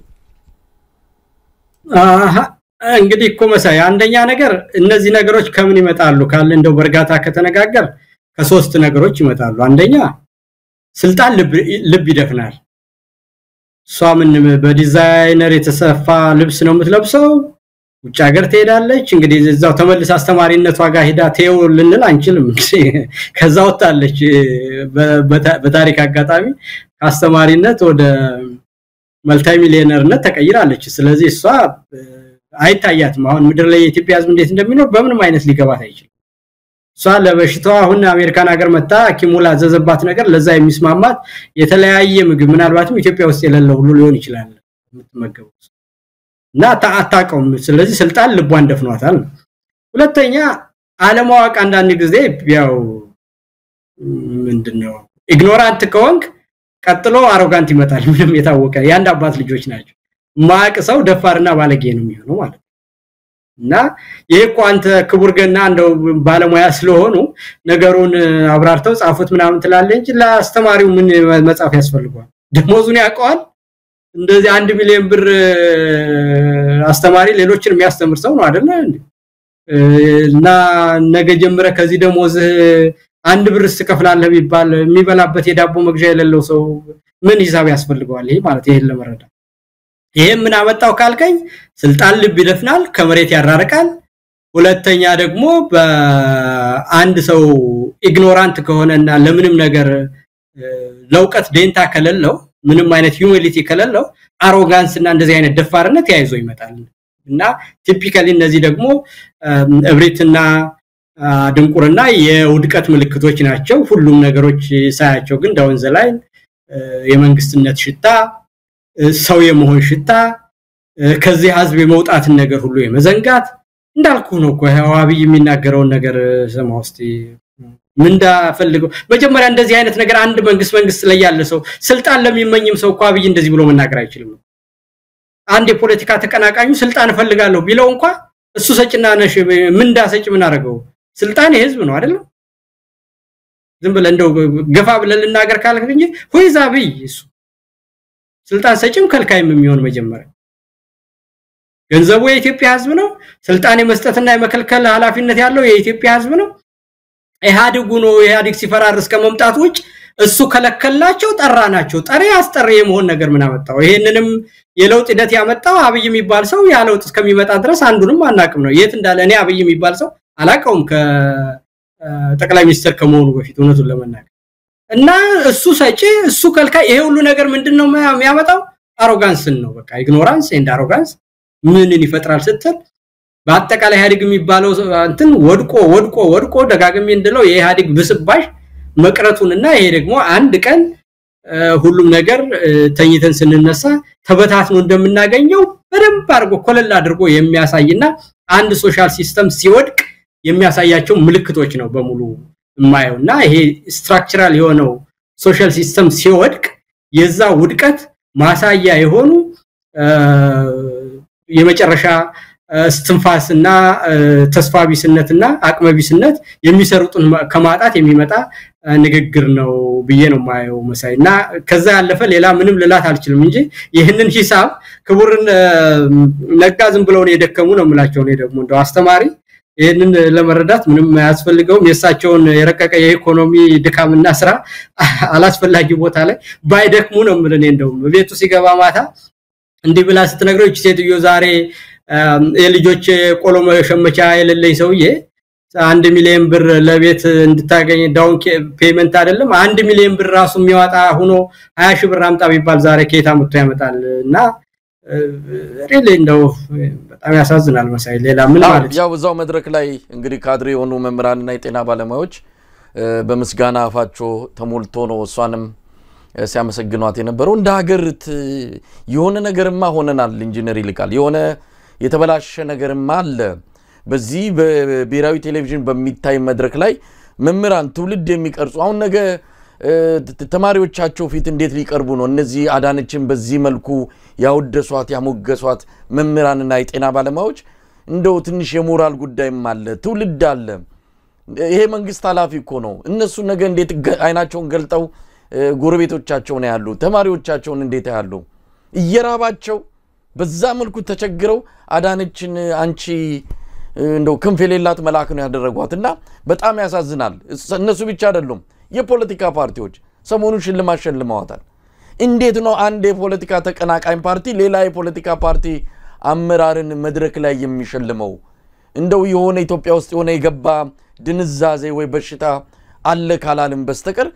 እንደው በዛ ደረጃ ኢንጂነር ይልቃል እንዲ ክብር ማጣት ሀገርን በዚህ መልኩ እንደው በጣም ትልልቅ የምንላቸው ሰዎች ወጥተው በፖለቲካ ፓርቲ ስም ለአዳነች አበቤ ሽልማት ሲሰጡ ሳይ ችግሩ ብልጽግና ፓርቲ ጋር ብቻ በሽታው ሁሉም ቦታ ነው ያለው እንግዲህ አብንን እያየን ነው ኢዜማን እያየን ነው አሁን ደግሞ ስብረት የሚባል ሌላ ጫዋች በትግራይ አካባቢ እየተፈጠረ ነው በነጌታቸው አማካይነት ብልጽግና ብዙ ፈረሶችን እየፈጠረ ነው ተቃዋሚዎች ጋር አሁን ጭራሽ ነገ ከነጎዲያ ምርጫ ይመጣል ተወዳድረን ተፎካክረን ስልጣን እንይዛለን የሚሉ የፖለቲካ ፓርቲዎች ለአዳነች አበቤ ሽልማት ሰጡ ሲባል በጣም ያሳዝናል ያፓይና አስመልክቶ ያወጣው መግለጫ በቂ መልስ ሰጥቶታል የአዲስ አበባን ህዝብ ስላስለቀሰች የአዲስ አበባን ህዝብ ስላፈናቀለችና እንዲ መከራ ላይ ስለጣለች ከሆነ የሽልማቿት ይገባታል ነው ያሉት ምን ማለት ይቻላል እንደው የፖለቲካ ፓርቲ በዚህ ደረጃ መዋረድ አለባቸው የኮሌጅ ልማቱ ከቦሌ ቡልቡላ ካሳንቸስ ቸርቸር ጎዳና ከአዲስ አበባ በሙሉ ጥሩ ስራ እንደተሰራ ልቦናችንም ሆነ በተለያየ መንገድ የጎበኘ ነው ምስክርነት ሊሆን ይገባል ቆም ብዬ አመሰግናቸዋለሁ በየቀኑ የማያቸው ፕሮጀክቶች አገራዊ ልማቶች የልማት ትሩፋቶች በጣም በቃ እንደው ማለት እንዴት ልንወዳደር ነው እንዴት ስኛ እንዴት እንወዳደራለን የሚል የማርነቅ እንትን አለኝ ማለት በጣም እየሄዳችሁበት ያለው የሚገርም ሁኔታ ነው እዚህን ኑቅና አለ መስጠት እነዚህን አለ መበረታታት ለህዝብ የቆምን አካል እንደሞናችን መጠን መንሸራሸር ይሆንብናል ብለን ስላሰብን ነው ሴት ጀግና በመሆኑት በሴት ጀግና ደግሞ ለዘመናት የተተበተበ የአዲስ አበባ ችግርን በአጭር ጊዜ መፍታት መቻሎት ቁርጠኛ ካቢኔ መፍጠሮትና ካቢኔውትም ደግሞ ልክ በርሶ ልክ መራመድ የሚችል ካቢኔ ስላልዎት እጅግ በጣም እናበረታታና ልናመሰግን እንወዳለን እርሶ ወደ አዲስ አበባ ከመጡ ማግስት የከተማው አጠቃላይ ባጀት 30 ቢሊዮን ብር አካባቢ ነበረ ይሄን ከውስብስብ ከሌብነት ከብልሹ አሰራር በጠራ መልኩ በማድረግ አሁን ላይ የከተማው አስተዳደር ገቢው 230 ቢሊዮን ብር አካባቢ ደርሷል እናንተ እንደምትሉት የሰው ተኮር ፕሮጀክት ላይ በማዋል ግዙፍ በርካታ የከተማውና የሀገሪቷን ገጽታ ሊቀይር የሚችሉ ፕሮጀክቶች ተሰርተዋል ለዚህም የጋራ ምክር ቤቱ ምስጋናም ያቀርባል እውቅናም ይሰጣል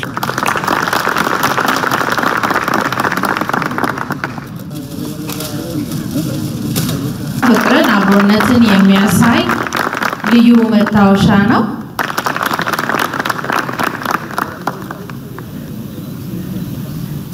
ታዲያ እንደዚህ አይነት ፓርቲዎች እኮ ድሮም አሉ እነዚህን የፖለቲካ ፓርቲ ልትላቸው አትችልም መሳይ እንደው አንዳንዱ ነገር ከልክ በላይና ከህዝቡ ግንዛቤ በጣም የራቁ ናቸው መሳይ አስተያየት ለመስጠትም በእውነት በእኛ ደረጃ እንደ ቁም ነገር እንሰራለን ብለን ለምንደክም ሰዎች ስታንዳርዱም አይመጥንም ለመናገርና አሁን ይሄ ፖለቲካ ድርጅት ነው ብሎ አዳነችን ከሸለመ ነገ ካዳነች ጋር አዲስ አበባ ምን ብሎ ነው የሚወዳደር ምረጣይ ብሎ አንተ ማዳነችን ሸልማል እኮ በቃ ራስህ ማረጋግጣል ከኔ በላይ አዳነች ትልቅ ናት ስላልክ አዳነችን ነው መመርጥና አዳነች ያለችበት ፓርቲ ነው ብትለው ይሄ አበቃና ተቃዋሚ ፓርቲ የሌላን ፓርቲ የበለጠ በፕሪንሲፕል ደረጃ አዳነች እኮ ጥሩ ሰው ልትሆን ትችላለች እንደው ዝም ብለህ በዚህ በሰለጠና ዓለም ብትሆን ግን አዳነችን ተቃዋሚ ፓርቲ የበለጠ እንድትሰራ ኢትዮጵያ ውስጥ ብዙ ችግር አለ አይደል ገና ያን እንድታረግ ቻሌንጅ ማድረግ ነው የፓርቲ ስራው ራሱ ፉክክር ነው መልቲ ፓርቲ ሲስተም መኖር አንዱ የበለጠ እንዲሰራ እኔ ከሱ የበለጠ ክሬቲቭ ሆኜ ሰራለሁ እኔ የበለጠ እሱ 50% ይሰራው እኔ 55 አረጋለሁ እኔ 60 ይሄ መልቲፕሊሲቲ ኦፍ ናሬቲቭስ አንዱ ያላየው ሌላው እንዲያይ አንዱ ያልሰራው ሌላው እንዲሰራ ነው የፓርቲ ፉክክር የሚባል ያለውና ለመሸለም ኮሚኒቲው አዋቶ ቢያረጋው እኮ አንድ ነገር አረጋችልኝ ብሎ it makes sense የፖለቲካ ፓርቲ ግን ሌላኛውን ተቃዋሚ ፓርቲ ለዛው ገቨርኒንግ ፓርቲ ሲሸለም እነዚህ ሰዎች መጀመሪያ ለአቅመ ፓርቲ ማልደረሱም መሳይ አጠቃላይ the essence of party ምንድነው የሚለው አያውቁት ሁለተኛ ነገር እንደ ሀገርም ቀደም እንዳልከው አንድ የሀገር መሪ ስትሆን እኮ እንግዲህ የሚያድጉ ልጆች ሁሉ ንግግርህን ያያሉ ህዝብ እንዳሪያ ያይሃል የምትናገረው ነገር በታሪክ ይመዘገብና ሌላ ጊዜ ይጠቀሳል በዚህ ጊዜ የነበሩት መሪ እንዲህ እንዳሉት ምናምን አብይ እኮ ጧትና ማታ የሚናገረው ነገር አይገናኝም ውሸት የባህሪው ነውና እንደዚህ ከሆነ እንግዲህ የሀገሪቷን ርዕሰ ብሔር የሚወክለው ሰውዬና የመንግስት መሪ ሌላው ሰው ምንስ ቢሆን ምን ታረጋለ ምልክትነቱ የሚያሳየው ውሸትን ነው ምልክትነቱ የሚያሳየው ማጭበርበር ነው ምልክትነቱ የሚያሳየው መካድን ነው ምልክትነቱ የሚያሳየው በህዝብ ስቃይ የፖለቲካ ስልጣንን ማራዘም ነው እንዲህ ከሆነ ደሞ አንዳንድ ጊዜ ማትዘነጋው ነገር ይሄ አሁን አዳነችን ሸለሙ ወይም ደግሞ የጤና ባለሙያ የሚሆን አስተማሪ ሄዶ ተናገረ ስትለው ዲፕ ኢንሳይድ እነዚህ ሰዎች ብታያቸው እኮ የተለየች ማነቃቂያ አግኝተዋል አንድ ራሳቸውን በዚህ ደረጃ አስከፊ ድህነት ለመብት ረገጣም ያጋልጣል መሳይ እና ወይ በተለየ ሁኔታ 100 ብር የተጨማረች አበል ትኖረዋለች ወይ ነገ ደግሞ ከዚህ ካሰቃየው አስተማሪነት አልፎ ነገ አዳነች ቢሮ አካባቢ ስራ ያገኛለሁ ብሎ የተባላለ የተለየ ቤኔፊት አላቸው ራሳቸውን ሲያዋርዱ በዛ ውርደት ውስጥ የሚያገኙት ኢሚዲየት የሆነ ኢን ሪተርን ማቴሪያል ጌይን አለ እንጂ በምንም አይነት እንደዚህ ሊሆኑ አይችልም አንድ ሰው እንደም እንዳልኩ አስከፊ ድህነት መጥፎ ነው ሰው ከራበው ምንም ነገር ሊያረግ ይችላልና በዛም ደረጃ ሊሆን ይችላል ብዬ በሰዎች ራብና ስቃይም እየተሰቃዩባቸውና አንድ ቀን ከራበውና ነገ ምትሞት ከሆነ እንኳን ምንም ነገር መናገር አይደለም ሰርቀህም ትበላለህ መሳይ እውነት ለመናገርና በዛ ደረጃም ሊሆን እንደሚችል አንዳንድ ጊዜ ማሰብ ነው ሁለተኛ በመንግስት ደረጃም መዋሸትና መቅጠፍ ዋና ስራ ከሆነ ሌላው ማህበረሰብስ ምን ይተበቃል በህዝብ ስም የተቋቋመ ተቃዋሚ ፓርቲ ቤዚክ ፕሪንሲፕል የተባለው ነው ኦፖዚሽንን ትቶ ገቨርኒንግ ወይም ኦፖዚሽን ፓርቲው ሌላውን ፓርቲ የሚሸልም ከሆነ ኢትዮጵያ ውስጥ እንግዲህ ከሶሻል ሪቮሉሽን ውጪ ሌላ ይሄን ሀገር የሚያጸዳው ነገር እንደሌለና መለስተኛ የሚባል ለውጥ ፕሮግሬሲቭ የሆነ ለውጥ ምንም የኢትዮጵያን ሁኔታ ችግር እንደማይፈታውና ኮምፕሊት የሆነና ራዲካል ሪቮሉሽን እንደሚያስፈልግ ነው ይሄ በአመለካከት ደረጃም የሚያሳይ እንደው ከልቤ ነገር አይካልከኝ ያ አጠቃላይ ሶሻል ሙቭመንትን የሚጠይቅ ሁኔታ ውስጥ እንዳለንና ስርነቀል ለውጥን የግድ የሚል ሁኔታ እንዳለ ያሳያል እነዚህ አንዳንድ የምታያቸው ነገሮች በብልጽግና በኩል የለየለት ውሸት ከዛ የተረፈው በህዝብ ውስጥም በተቋሚዎችም የምታየው ነገር ህዝብ ራሱ አብዮት ሊያካሄድ እንደሚችል ሁሉ ማሳያ ምልክት ነው ሆኖ የሚታየው መሳይ ነው እንግዲህ ኢንጂነር ሊቃል ብዙ ጉዳዮችን አነሳን ምናልባት በዚህ አጋጣሚ ማለት አለብኝ የምትለው ነገር ካለ እድሉን እሰጣለሁ ብዙ ጉዳዮች ስላሉ ካለን የሰዓት አንፃር ከዚህ በላይ መሄድ የምንችል አይመስለኝም ለማንኛውም በአጠቃላይ ወቅቱን አይተን እንደ ለኢትዮጵያ ህዝብም ለፖለቲከኞችም ለሌሎችም ምን መደረግ አለበት ምንድነው መውጫው እንግዲህ አብይ አህመድ የውርድንብር ጉዞ ያደረገን ያለው ከዚህ በኋላ የቆሰለ ጅብ ሆኗል የሚነካውን የሚተውን አያቅም የሚናገረውን ምንም ነገር መቆጣጠር በማይችልበት ሁኔታ ውስጥ እንዳለ በብዙ ነገር ያያየን ነውና በዚህ ወቅት ላይ ኃላፊነት የሚሰማቸው ያስፈልጋሉ ነገሩ ድልድዩ ተሰብሮ አገሪቱ እንደሆነ አጓጉል እንዳትሆን እዚህ ወቅት ላይ ኃላፊነት የሚሰማው የሆነ ነገር ያስፈልጋልና እንደው ምን ማለት ይቻላል እንደ መጨረሻ መልእክት እንግዲህ እንዳልከው ነው መሳይ ባለው ሁኔታ በንም ችግር መኖሩ በይፋ ታውቋል ያንን የበሽታ ምልክቶች ሁሉ በመሪዎችም ጋር በስርዓታቸውም ጋር በሚገባ ታይቷል ቆይቷል ስለዚህ ወደ መጨረሻው ምዕራፍ የደረሰ ይመስላል ይሄንን በተመለከተ የተያዙትን ትግሎች አጠናክሮ መቀጠል ነው በፋኖች በኩል የመንግስት ሰራዊት እየከዳ እንደሆነ እነሱን እየተቀላቀለ እንደሆነ ታይቷል እነሱም ደግሞ አብሮ ለመስራት የሚደረገውን ጥረት አጠናክረው መቀጠላቸውን አያውቀናል ከጎረቤቶቻችን ጋራ ቅድም አስረስ ተናገረ እንዳልከው ጎረቤቶቻችንን ማስተሳሰርና መጪውን ነገር ለሁላችንም የሚበጅ በማድረግ ረገድ ጠንክሮ መስራት ያስፈልጋል ቀድምም እንዳልከው በትናንሽ ነገር እየተነሱ ለመቃወምና ለመለያየት የሚሆን ጥላቸው በቂ አለ ስለዚህ አብሮን በመንሰራበት ነገር ቀድም ኦሮሞማ ብሎ ስለተናገረ ፕሬዝዳንት ኢሳያስ ስለተናገረው ያ ነገር አለ ያልከው ከበቂ በላይ ብዙ የሚያስከፋ ቅር የሚያሰኝ ነገር የሚለያየን ነገር ብዙ አይተናል ከዚህ በኋላ ግን ከአብይ መውደቅ ስርዓት ጋራ የሚመጣው ነገር አገራችንንም ሆነ ራሳችንን የሚያዋርድ እንዳይሆን ያንን ሁላችንንም አገራችንን የሚመስል ለውጥ የወደፊቱን ሁኔታ ሰፊ በሆነ መንገድ በተገነዘብንበት መልክ ጎረቤቶቻችንን በዛው ደረጃ የሚሆን ባብዬ አጣውንም የዲፕሎማሲ ውርደትን በሚተካና በሚሸፍን መልኩ የኢትዮጵያ ለውጥ መልክ ባለው ሁኔታ እንዲሄድና አስተማማኝ እንዲሆን በማድረግ ረገድ ሁሉም የበኩሉን የተያዙትን ስራዎች ሁሉ አጠናክሮ መቀጠል ነው ከዛ በተረፈ ደግሞ ማን ይምጣልኝ ማን አደረገ የሚል ዜና ማሳደድ ሳይሆን ሁሉም ሰው የየራሱን ኃላፊነት መወጣት እንዳለበት የትጥቅ ትግሉ መጥቶ በአዲስ አበባ ነፃ ያወጣኛል ሳይሆን እኔም የበኩሌን ላደርግ መንግስት ቤት ያለውም ይሆናል ተቋሚ ውስጥ ያለውም ይሆናል ህዝቡም እንዳጠቃላይ ሊሆን ይችላል የመንግስት ሰራተኛውም ሊሆን ይችላል የሚችለውን ነገር ይሄን ህዝብ በመገዝገዝ ረገድ ይሄንን ስልጣን ላይ ያለውን አካል የየራሱን አስተዋጽኦ በፓርላማ ያለውም ሊሆን ይችላል በውጭ ሀገር ያለው የሚችለውን ሁሉ ነገር ወደዛ ጅረት ለማፍሰስ የሚችለውን ሁሉ ጥረት ያድርግ ነገሮች ግን መልክ እየያዙና ጥሩ ስዕል እየሰጡ የመንግስት መስቀጥ የተቋሚው መነሳትና የኢትዮጵያ ህዝብ የለውጥ ፍላጎት በደንብ እየታየ መጥቷል ይሄንን ስዕል ግን መልክ ባለው ሁኔታ ጽንሱን ልጅ ነው መልክ ይዞ እንዲወጣ የበኩላችንን ጥረት ሁላችንም ማድረግ ነው እናንተም በርቱ ነው ምለው መሳይ ባጠቃላይ በጣም አመሰግናለሁ ኢንጂነር ይልቃል እንግዲህ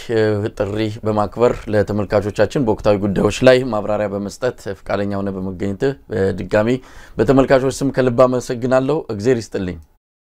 እኔም አመሰግናለሁ መሳይ እግዚአብሔር ይስጥልኝ